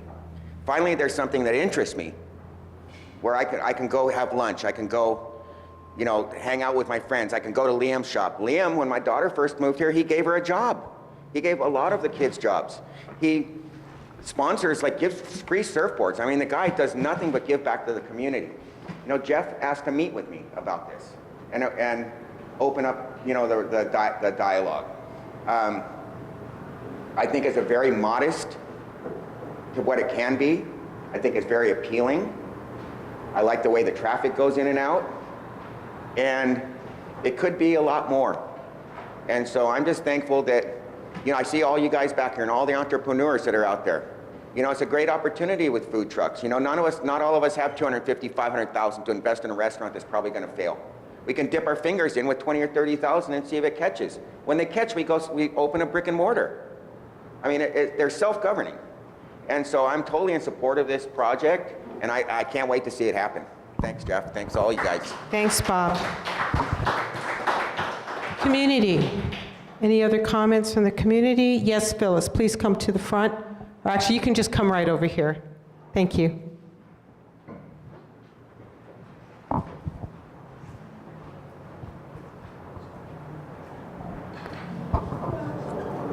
Thank you, Jeff, for your responses. And I agree, this is much better than anything that we've had so far. Following your guideline, you said ask all the questions. So I'm just going to run down. Some of them have kind of been answered, like the first one. What are the parking stall requirements per square foot for buildings and the various businesses mentioned?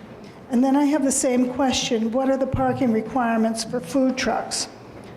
What are the rules about food trucks needing to move? The handout tonight says they should be mobile.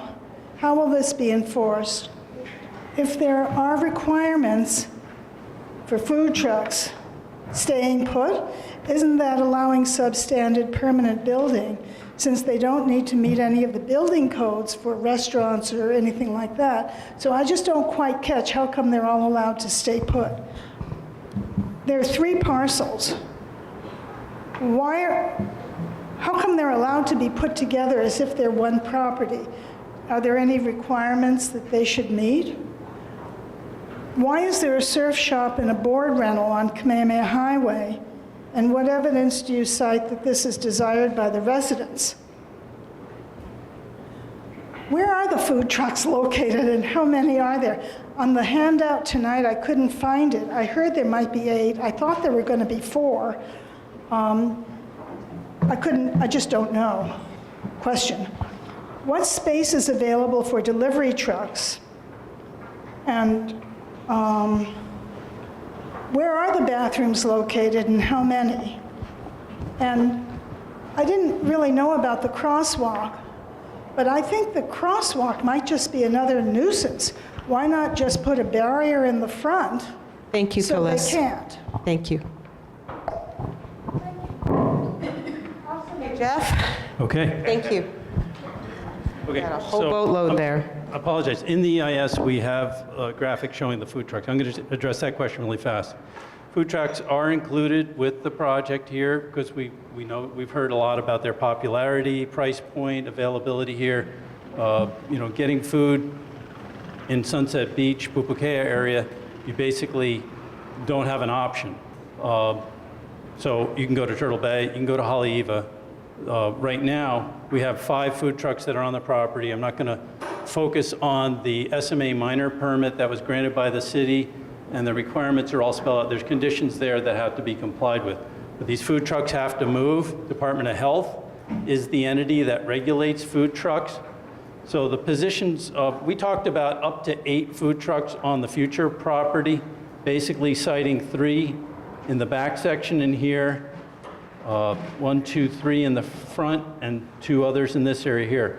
So there are 5 on the property now, basically 5 and 3, and this is looking at a maximum use. So I'd say it's probably too many in terms of an everyday use. It just feels a little heavy to me. 3 to 5 seems like more of a balance that's in there. There's 5 there now, so if we just translated the 5 that are there now onto the property with the uses in here, but they do have to meet these rules. And so you asked about parking for food trucks. Now, the city doesn't have a separate code requirement for food truck parking. What they have is proposed rules, and the city's wrestling with this because it's not just our community here, but across the island that is dealing with a lot of food trucks coming in. So the requirement that they've set in the Haleiwa Special District is 6 spaces, 1 for the food truck and 5 for patrons. So we factored that into the parking calculation as it goes for this property here. That's accommodated for already in here. In terms of having to move, Phyllis, and for the 8, for the maximum, the high side in there. Per truck. Yeah, per truck. So let me check. I jotted those questions down real fast. I think I addressed those parking requirements before. 1 per 400. Good night, Uncle Thomas. Okay. Mahalo. 1 per 400 square feet is a typical retail factor for parking. Food truck parking, I just said there's a policy. DPP goes with the 1+5 rule, so we're going to follow that. Moving and enforcement, substandard if stuck in place. So these food trucks have to move, and there's rules that the Department of Health has about mobile food establishments. We have to comply with the Department of Health rules for mobile food establishments. So that's what this project will have to go with. Now, looking ahead, we're probably 2 years from actually being on the ground in this project at the soonest, and I would wager that the rules for food trucks are going to evolve during the next 2 years to firm up these requirements. What we are setting these up as is that electrical and water service is going to be provided at these specific locations so that they'll be self-contained. You won't hear a generator running. You're going to have water service. They cannot put any waste onto the property, so any food waste water or any waste that would not be going into the system here, they have to be serviced by their designated food establishment, which is off-site. And so those all have to be filed with their certificate and complied with. three parcels, how do they go together? So that's a great question, Phyllis. Quickly, that it is allowed under all the city rules. Some of you might be aware of this, that you can operate under a conditional use permit for joint development. So you have to file an agreement with the landowners of the three parcels, and then the city basically regulates this as a single zoning lot of record. In this case, it's the single owner, Hanapohakullc, that is working with itself, agreeing with itself, essentially. You have to file legal paper, and it was a condition on the minor permit that was granted this past summer that has been filed. So these three parcels are essentially operating as a single zoning lot. It doesn't allow you to add uses, it just allows you to cross a property boundary without, you can basically ignore your internal property lines and still meet the zoning code. You still have to meet setbacks and density and all those requirements. Does that make sense? Yeah, no. Okay. And surf shop board rental, well, back in 2001, there were special management area use permits granted for Sea Maids and the North Shore Surf Shop. So those were the two permitted structures that exist on the property today. Those are, unfortunately, those would be taken down for the new project. And the new plan basically has a consolidated facility at this location. It's set back a little bit more, and it has the consistent style. It's a single-story building. Jeff. Mike Lyons? Thank you, Jeff. For the mere fact alone, I believe it'll take a lot of weight off of Haleiwa town and send it your way, so I do support that. I would encourage you, I know, Andrew, you've made many attempts to include the board, and you also, Jeff, but I would encourage you, tap them again, especially the Haleiwa representatives, because they've been living it the last 3 years, and they have a lot of good input regarding the Kamehameha redevelopment, because a lot of what you're explaining here mirrors what was done on this site. So I would just encourage you in that. And Andrew, I know you guys have tried in the past and you've made efforts there, but as this project progresses, please keep them in touch. The Sunset people are great too, but we've been living it. So tap us, see what our input is. Thank you. Thank you, Mike. Appreciate that. Community. Any comments? Moving on, Carol Phillips. Oh, I'm sorry. John, come on up again, please. He gets 2 bites at the apple? Oh, sorry.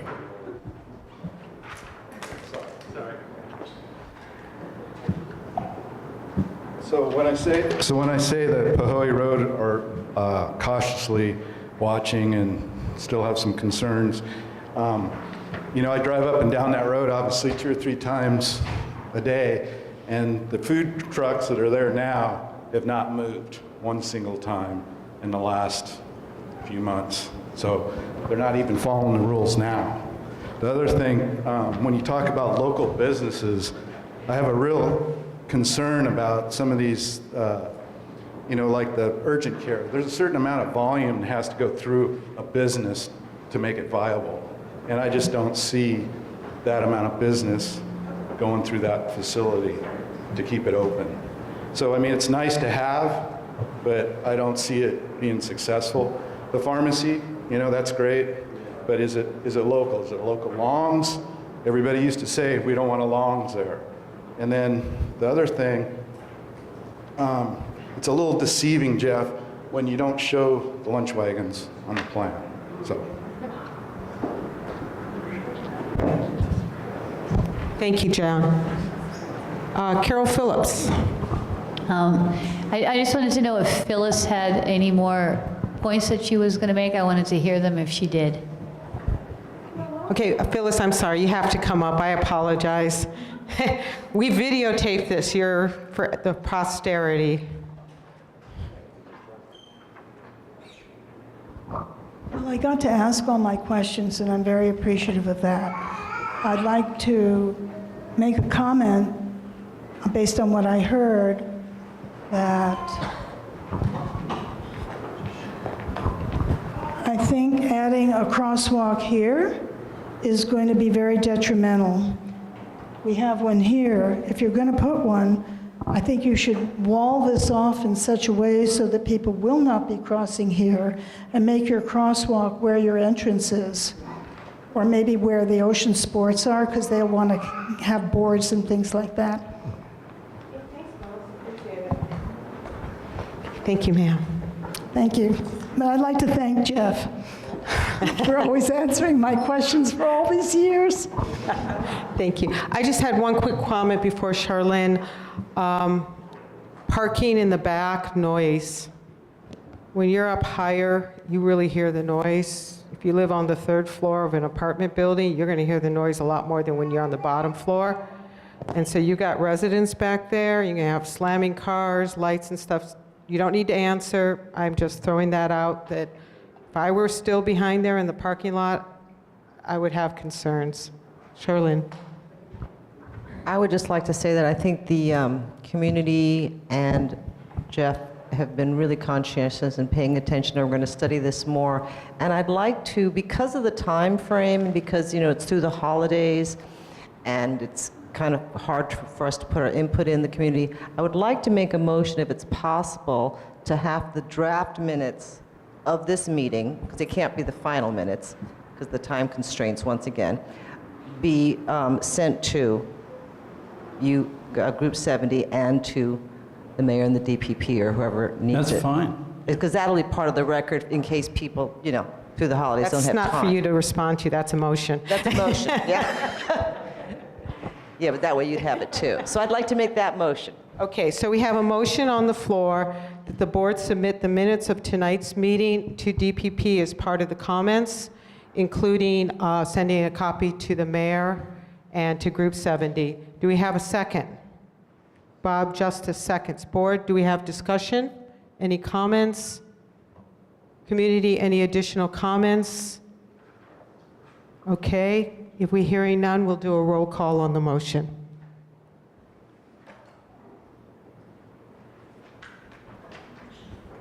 Okay.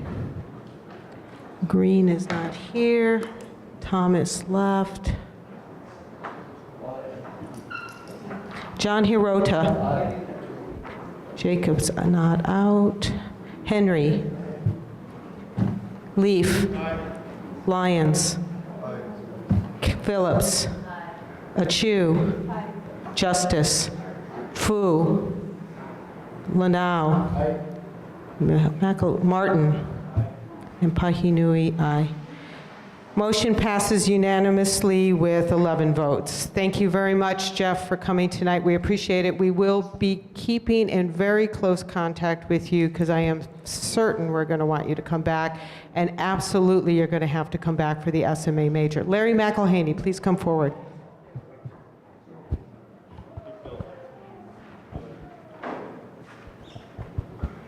Yeah, this is really not questions for Jeff. It's just kind of an observation about how the presentation has been made. The EIS, to me, is a little bit inadequate because it's deceiving. Now, we have to remember, Jeff is getting paid probably a lot of money to put the best face on this project.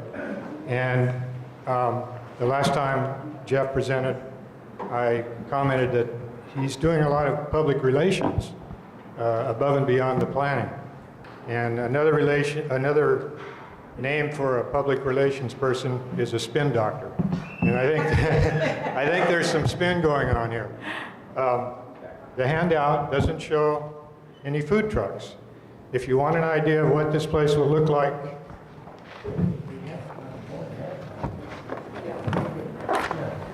and I realize the food truck issue is not been resolved, but this is what it looks like with the food truck. So if you superimpose this image over the handout, you'd get a much better, much more accurate picture. How old is that? Okay. Please don't, sir. Thank you. No, I'm not going to say that this handout is not a vast improvement over this, and we're all encouraged by the improvement that we see. But what I'm saying is Mr. Overton would be more honest if he presented an EIS that included the potential layout of the food trucks. He also distorts the definition of the rural community commercial center. It is primarily designed to service the residents of that area. He stresses the visitors. And interesting to me, Mr. Lyons made a very telling comment about how Okay, Mr. McEhaney, I'm sorry, your 2 minutes. concerned about what's happening Thank in you. Haleiwa happening here. Thank you. Thank you. Okay, thank you, Larry. Thank you, Jeff. We're done. The board's made their motion, and please, everyone, send in your comments. The board's already made the motion. Let me check with my NA. So I just wanted to say that there is actually a graphic in the IS that shows the food trucks, and I apologize for not printing it large. It's at my desk. Okay, we can, but the board's made the motion already, so we can continue with discussion, but we've already done our thing. Okay, Denise, go ahead.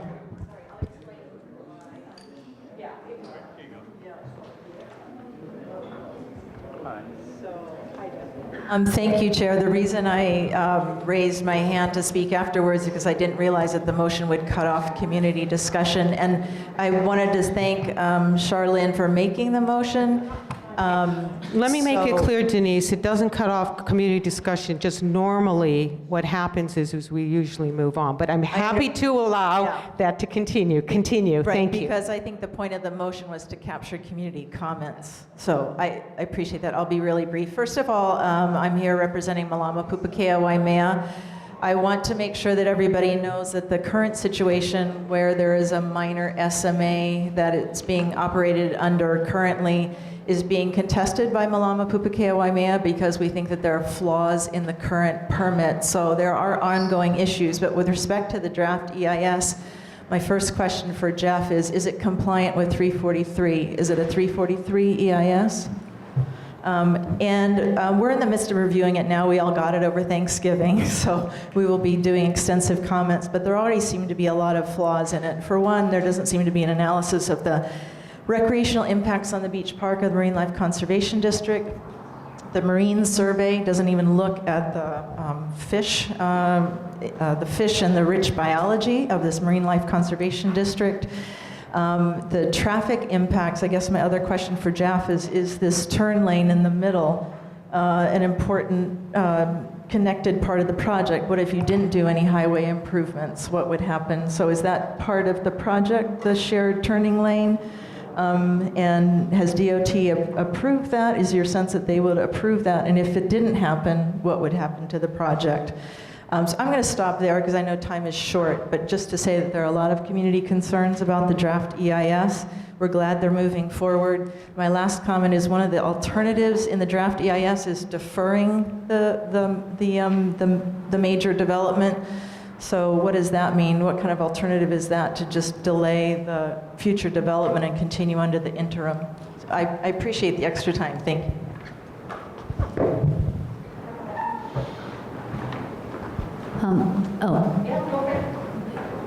Thanks, Denise. 45 minutes, you can stay at this until 9:30. Okay, I'll slow down. No.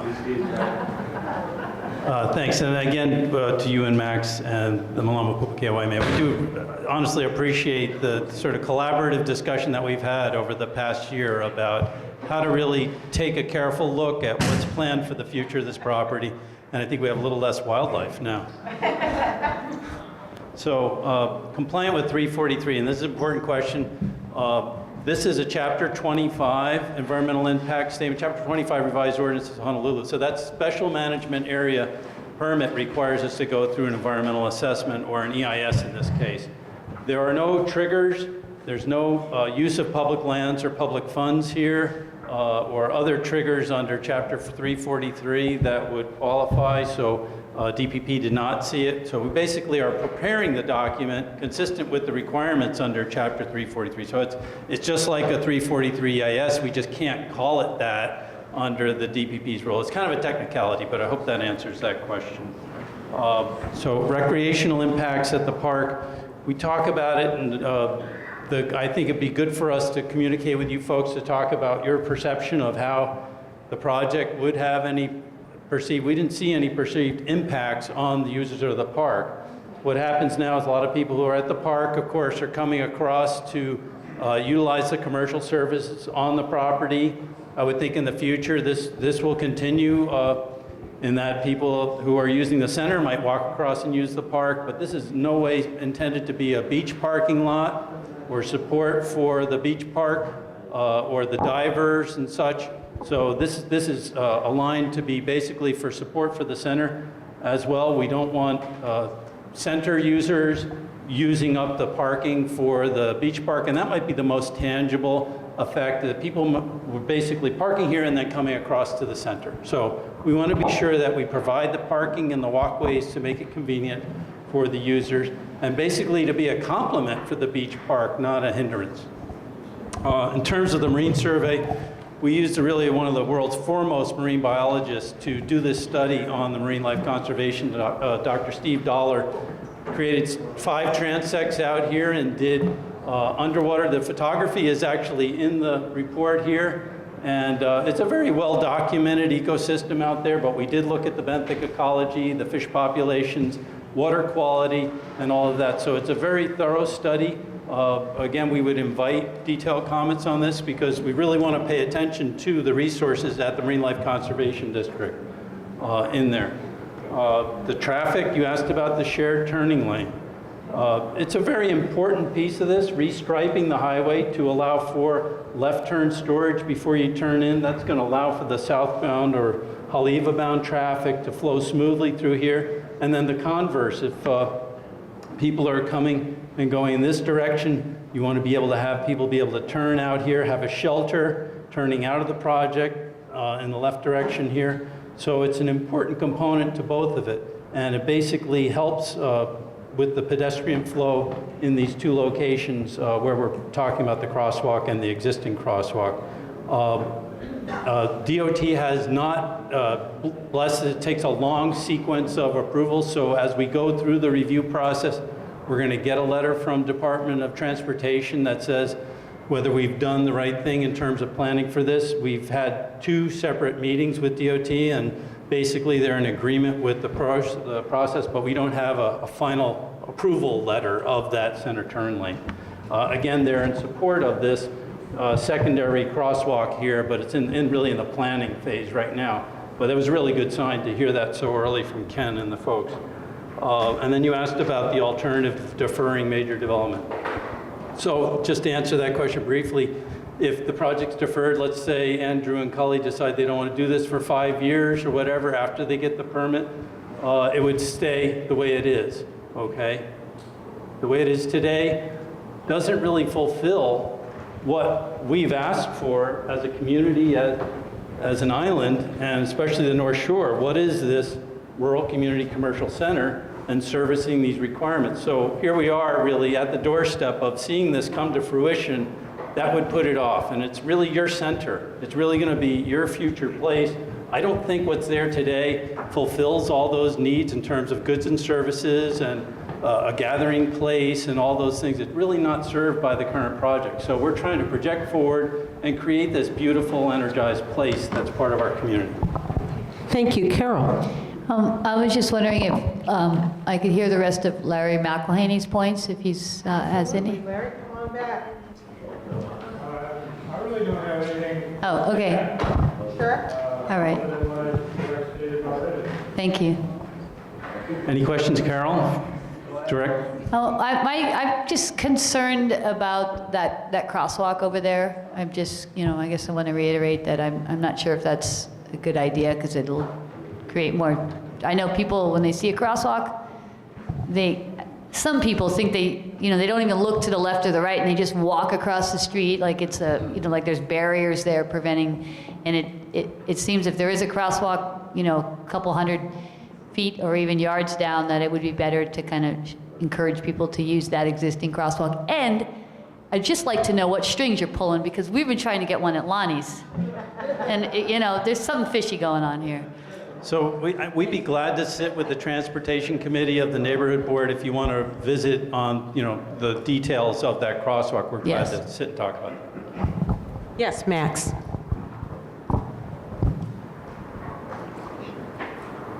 Aloha mai kako, Chair, Board. Max Phillips, Malama Pupukea Waimea. We have a few concerns. Denise touched on a few of them, but a huge issue for our Marine Life Conservation District is the wastewater stream generated by this project. It's claimed that there will only be 7,320 GPD generated with the existing proposed uses on the site. However, the wastewater system that they're putting in is for 10,533 GPD. And so that begs the question of how much wastewater is actually going to be generated on the site. Now, in the calculations of 7,320, was that including the uses of the food trucks? Now, not the food trucks being connected, because we know that that's illegal, but all of the users and patrons of those food trucks. And when we have a wet service, when we have food services, that increases our wastewater exponentially. And so were those calculations in that initial calculation, or is that more towards the 10,000 for the system that's being put in?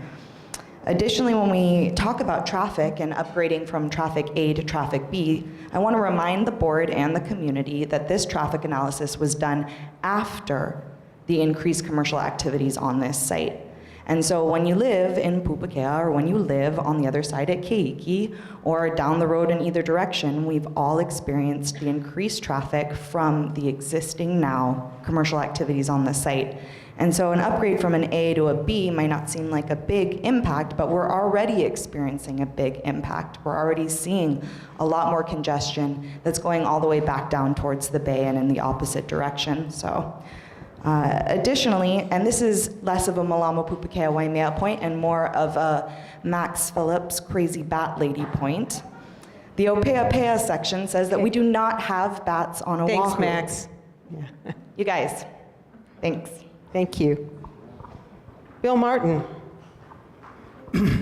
Hi, first of all, I want to say that it's very encouraging to see the changes and how you guys are, accepting the concerns of the local folks or people who are concerned. But real quickly, I do see even now that there is a big local use of that. We eat there all the time, but some of the main concerns for me are for the Malama Pupukeas, for the park and the impact on the environment and how all of those are going to be addressed. But another thing that kind of bothers me again is about the food trucks. That's a big question mark in that parking lot, and I think I'm generally for food trucks, but I think it would have served you better to have a defined number and location. I don't remember about the restrooms. I know that the one at the park across the street is kind of overrun with the customers. And then I didn't see anything about access or handicap access or pathways, or because as it is right now, it's pretty tough for me in a wheelchair with that big gravel. And then one concern that is a reality is the food trucks, the wastewater, although they're required to return the wastewater to a proper waste disposal, in reality, they just dump it out the back where nobody's looking. And so, so what would be good is if you guys had some type of enforcement along that. Thank you. Community, additional comments? Yes, Bill.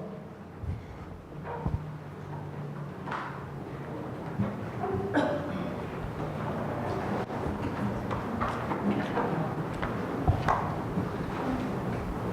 think it's on. You hear me? Okay. I got a few comments. Not many. The parking structure situation, this thing actually looks, for once, well thought out. I really like it. Okay? But I got a simple solution to all of you guys' problems. Get rid of the tourists. Okay? Then we have no jobs, no money, no need for this. We can go back to Haleiwa when I was a kid, and everybody be perfectly happy. Thank you, Bill.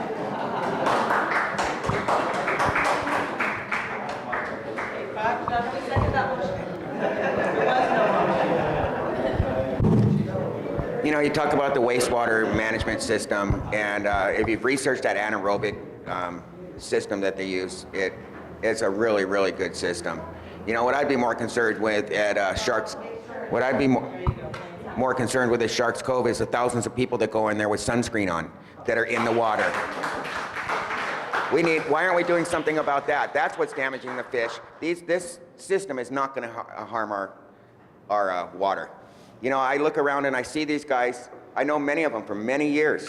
I know they love the North Shore and want what's best for us. Finally, something for us. And it hurts my feelings to get, you know, grief for it.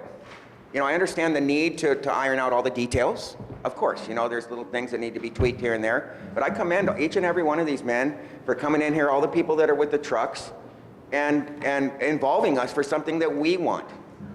And so thank you so much, and I really appreciate all of you. Thank you, Bob. Community, Linnell, thank you. Bob, if I'm not mistaken, it was addressed, I think, in legislature. They tried to get some kind of bill passed to stop the use of all that sunscreen and all that stuff, but it didn't quite go through. I mean, I know, because you don't need to, Bob. You just jump in the water and come out and go. They're getting a little off topic. Okay, so anyway, according to this text, I know we did a lot of the parking and stuff like that. The surface water and drainage, it said that for this project site, the surface water is synonymous with stormwater. Okay, keep that in mind. So, it says here under the drainage that federal, state, and county regulations require that receding waters be protected from pollutants associated with land disturbance, surface hardening, and land use activities. And the pollutants of concern include sediment, nutrients, trash, pathogens, pesticides, oil, grease, hazardous and toxic waste, metals, and organic compounds. So the existing condition, this book says, is that the storm water runoff from the parking lot enters the drain inlet and passes under Kamehameha Highway in a 24-inch pipe and outlets to the Pacific Ocean. So, how can we address that situation now? 45 years ago, when I used to take my kids to the beach, we could turn over the rocks at Sharks Cove and find sea stars. Now, you don't find anything. So, there's something going on in that water, something that has affected the water over the years.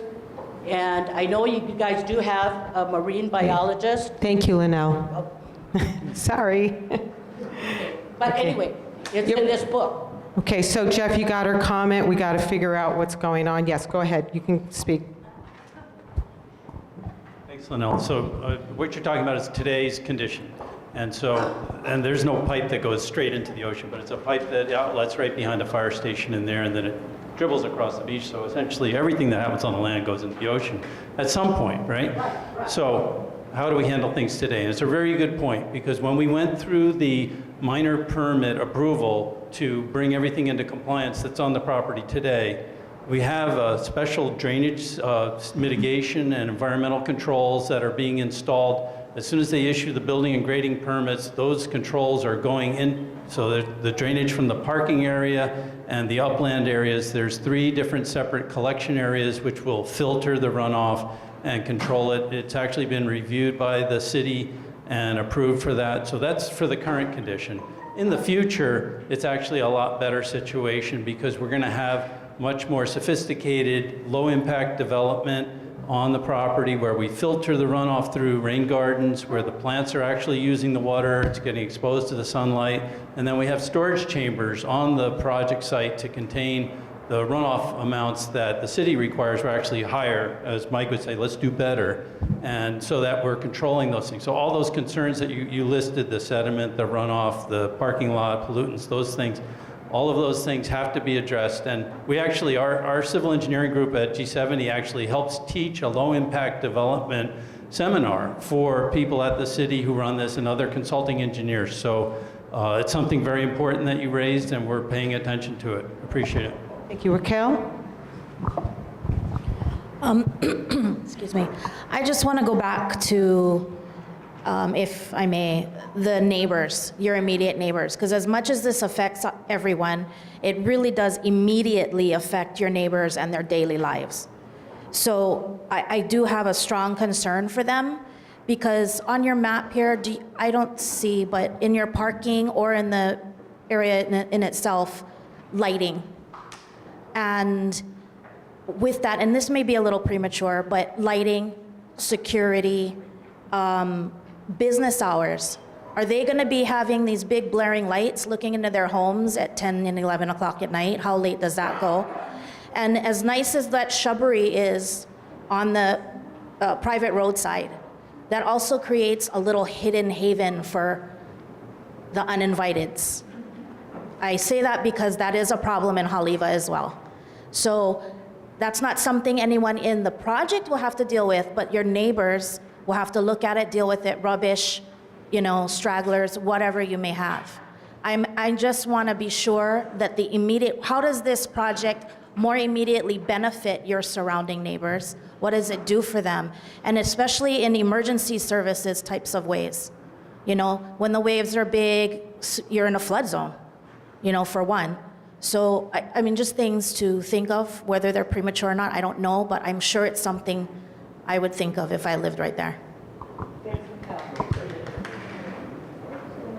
Jeff, did you want to? Okay, no, thanks, Raquel, really appreciate those. So these are items that we paid attention to in the discussions with the neighbors, and we actually want to continue that as discussions. So the kind of things that you raise are a little bit detailed because we're not in a design phase, but under the special management area permit, we have to deal with the specifics of lighting and how we deal with that. We also have to watch out for the migrating shearwater birds, so we have to downlight. We can't project the light out towards the ocean, or we can't project it towards the neighbors. So working with the lighting design in here, you know, we have these PV canopies. This is photovoltaic energy production on the property here. So we'll have to work with lighting that's tied into these, and of course it can't penetrate the canopies. So it's going to have to be lighting that services these areas, and that makes it necessarily a little bit lower and not going up the hill.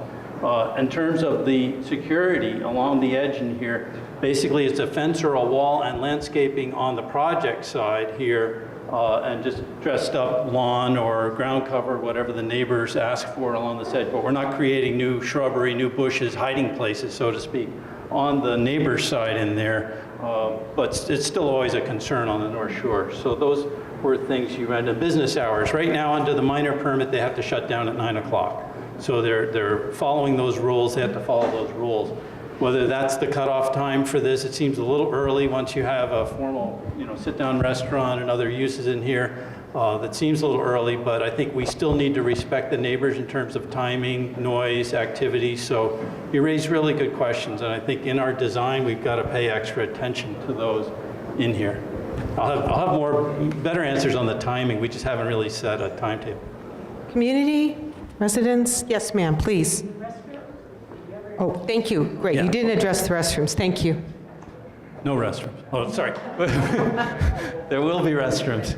The position of the restrooms on the project are basically concentrated in the back of this building in here. So the second floor of this would have restrooms that are more associated with the restaurant and retail on the second floor, and then the ground floor, it would probably be more public restroom. Again, this is a pretty small facility.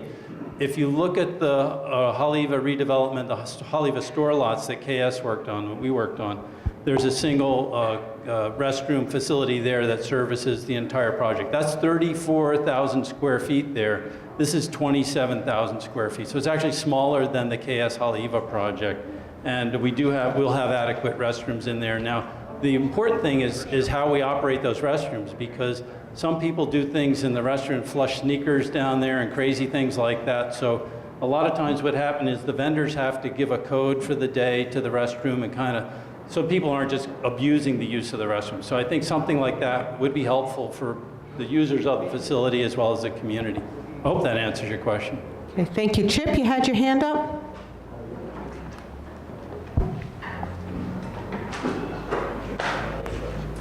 Thank you.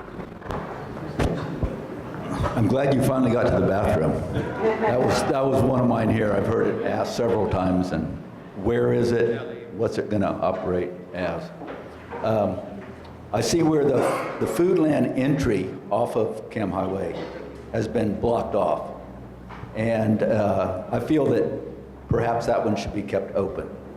You have one entry onto the whole project, and many people want to go just to the Foodland and don't need to be over there on the other part.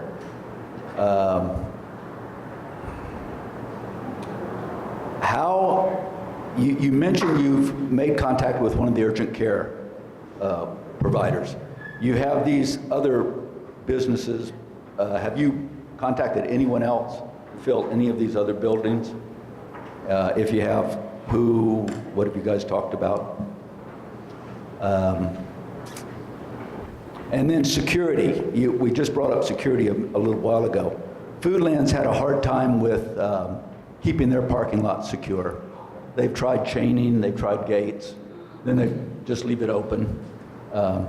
So I'm wondering just if you blocked off yours, you kind of block off everybody's, and Foodland stays open later than 9 o'clock. So how is everybody going to get along here? Thank you. Thank you, Chip. Good to see you. Chair, if I could, one of the letter of intent signees is Wailoa Federal Credit Union. There is a representative here. I don't know if you're willing to speak. Come on up, sir. Thank you.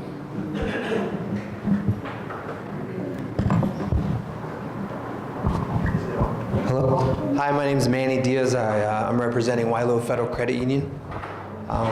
Pleasure to be here. Reason, well, let me start by saying it sounds like there's a lot of moving parts to this project, where, as the gentleman said, cautiously waiting, seeing how it develops, and obviously it's a work in progress. I don't think all the answers are going to be here tonight, but the reason we entered into the letter of intent is because we felt that the heart of the project was for the community. They reached out to us specifically because we're member-based, we're a nonprofit. We service Haleiwa, Wailua, and Kahuku. It gives us a chance to connect a little bit closer to our members who currently are on the north side of Haleiwa, which, as you could imagine, if you're in Kahuku and you bank at Wailoa Federal Credit Union, that's not a drive you're going to want to make all the time, just depending on. So, again, a lot of moving parts. We felt that because they reached out to us specifically, a member-based organization that is very much community-focused, it really gave us the impression that it was the heart of the project was for the community. And that, I think, encourages and excites us. Cautiously waiting. We'll see how it develops. And I think with any type of community project, it takes collaboration to make it thrive. So I think opening the conversation and having these discussions is important. And yeah, if anyone, and if anyone has further questions or anything for us as to why we, were on board, then that's it. And again, thank you very much. Thank you very much, sir, for coming tonight. Appreciate it. Bob.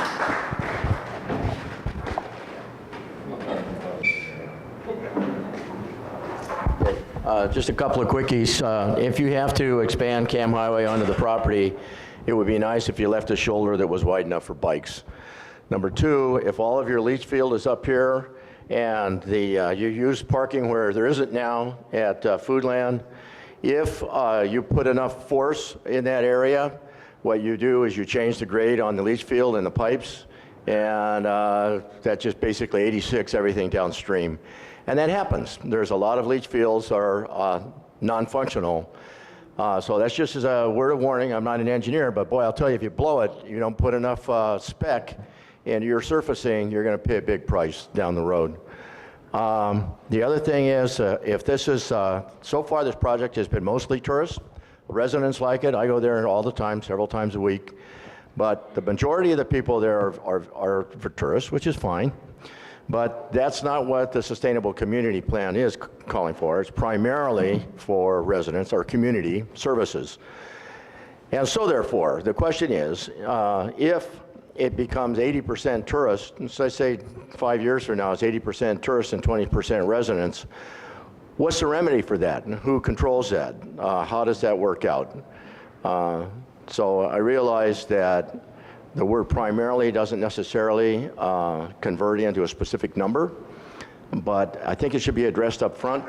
What I'm trying to identify is where the problems might be in the future, and if we can look at them and address them now, then maybe we won't have to deal with them in the future. Thank you, Bob. Larry?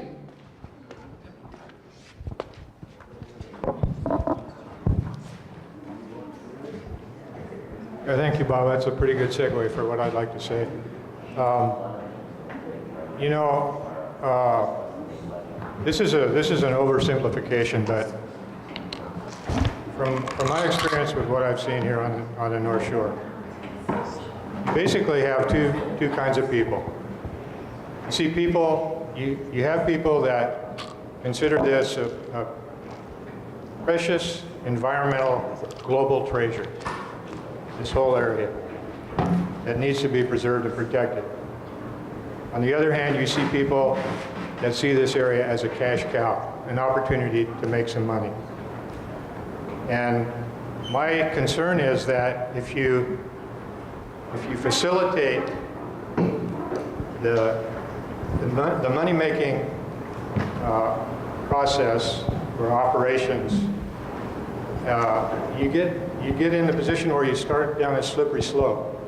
And Bob was talking about the tourism. The gentleman, I think, jokingly said to get rid of the tourists. Our Senator Revere is concerned about the tourism numbers. Every year, the number of tourists that come to Hawaii increases. And I think the senator asked the Visitors Bureau last session, what number would you be happy with? Is it 10 million? Is it 11 million? Is it 15 million? How many tourists do we have the capacity to accommodate? And I go back to Mr. Lyon's comment. I'm not happy with what I see going on in Haleiwa. It's overrun with tourists, to put it frankly. And I really would hate to see that happen in my immediate neighborhood. Thank you. Thank you, Larry. Okay, I think Charlene, you had a comment?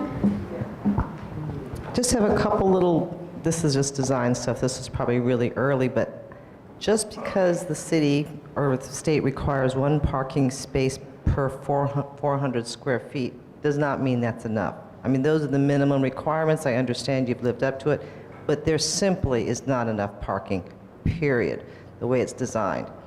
And, you know, the two things that are for the community are obviously the credit union and the urgent care. And I think it's kind of a hard design to put the restaurant, which stays open later, as well as the retail, right next to your private residences. In other words, you need to shift it around, you know, where like the credit union is not open till 9 o'clock at night, kind of thing. Maybe just shift that around for the people on the other side.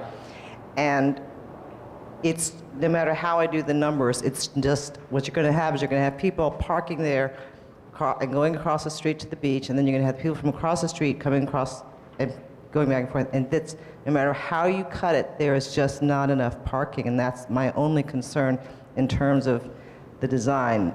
You know, just because that's the minimum doesn't make it enough. Thanks. Thank you, Charlene. Community comments? Yes, sir.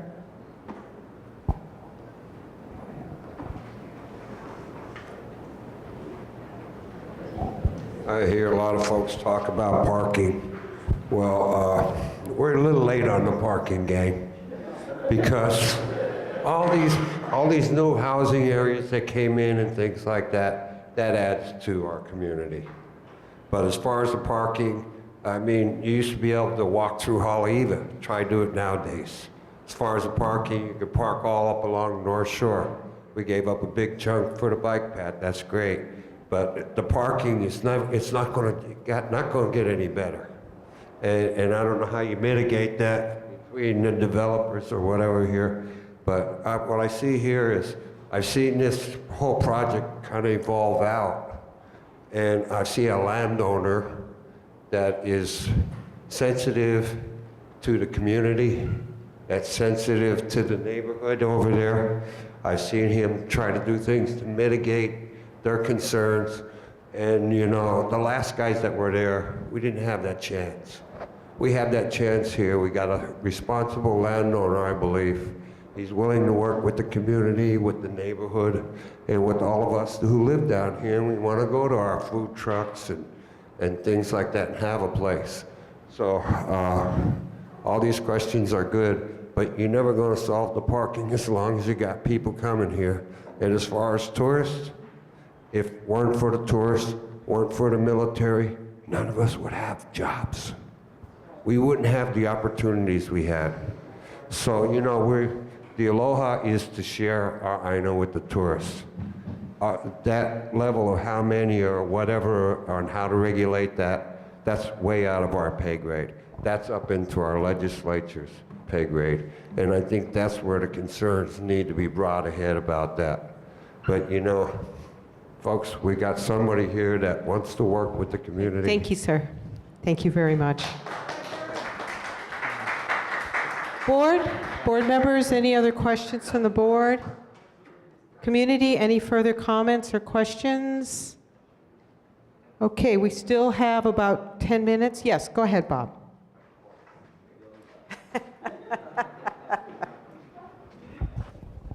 As it relates to the lunch trucks and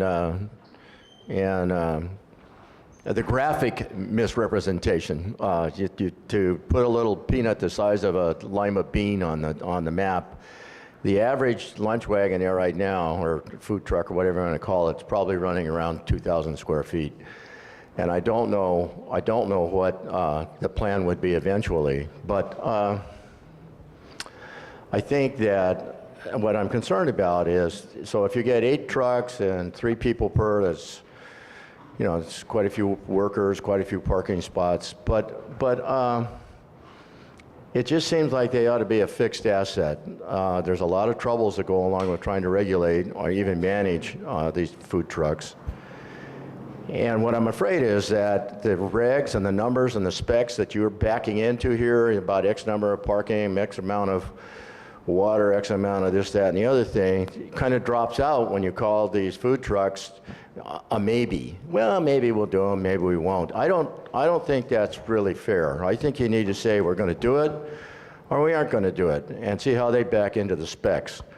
I know you've said that there's enough parking places to accommodate it, but what about the other criteria that all of the structures have to back into? Perhaps you can address if there's some advantage to not addressing it now as it relates to infrastructure. Thank you, Bob. Jeff? I think what would help is we provide a very detailed parking calculation that just kind of backs up what we're talking about. So all of these factors are in there, the high side estimate on the food trucks, the parking patrons, the different users in there. I just counted with the restriping of the Foodland parking lot and potentially some others, maybe even up to 20 or 25 additional spaces in here. We don't count them in there because it's a conservative estimate. But I think it would really help answer the question of the board. We provide a follow-up diagram. It's in the book, but I should have had it for you. I apologize for that. And then maybe a detailed parking calculation that shows both Foodlands and the new center, the rural center, and that'll at least show you the breakdown. We're 54% above what code is. So we're not at the minimum. We're 50% higher than what the minimum is right now. And maybe that's not enough. Maybe we need even more. But that's the task that we'll try to respond to. Hope that answers. Thank you. Senator, would you like to make a comment? Thank you for coming tonight, sir. We appreciate it. Thank you. I did not want to speak tonight, and the planners were kind enough to come speak with me today, and I got a good background on it. Generally, I like the work that's going on. I like the direction it's going. And I didn't want to have a comment tonight, but I just have to ask for clarity because something caught my ear. I understand based on the square footage of the buildings, 78 is the required parking stalls. Is that correct? Yeah, code. And you say you have 126, and for the third time tonight you said we have 150% parking based on code. You also said we've got 8 lunch wagons with 6 stalls. That's 48. 78 plus 48, 126. My point is, I'm not normally like this kind of emotional, but it's just, it seems to me it's very disingenuous, if I'm understanding the numbers right, to say that we are doing 150% of parking when you're actually planning for the building code, which you said is approximately 78, and then you say, if we're going to have 8 lunch wagons, we're going to have 48. Seems to me very coincidental that number is there. It's fine because you're meeting what you're saying you're doing. What I'm objecting to is the presentation that you're generously providing all this extra parking. And so that's my challenge, and if I've got it wrong, please clarify that. Thank you. Thank you, Senator.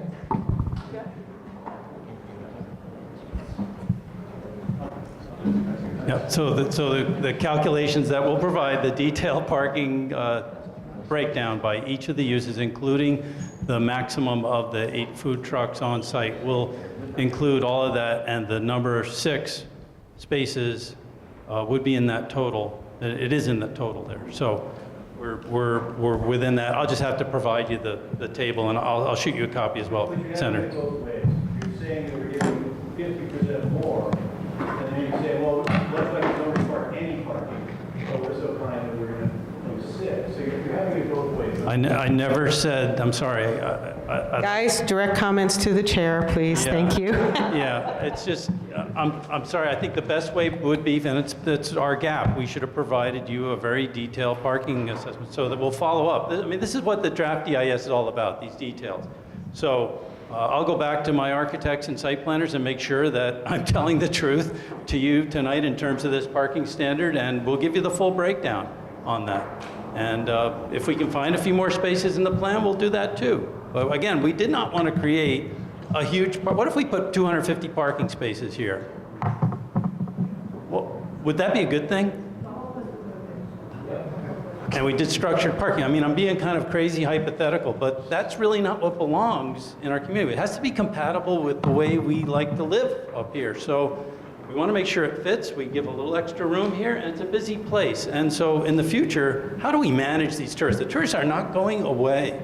So how do we manage it? We manage it with the roads. Each of these projects have to manage it properly. And so we're challenged on this one. We've really got to manage it properly. And I commend the elected officials and all of you for paying attention to it.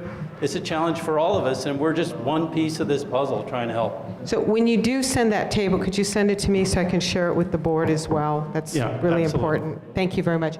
Any additional? Yes, Liam. You know, I noticed there's a couple of things I'd like to mention real shortly. It's nice to see the firemen from the fire station walk over and eat, which they do regularly. They have a place they can go. It's nice to see all the people at the backpackers walk over. I know Charlene here, we've known each other for years. She has her business, I have my business. We have other businesses around, Keiki Bungalows, different legal businesses that we do business together. There are people that walk over.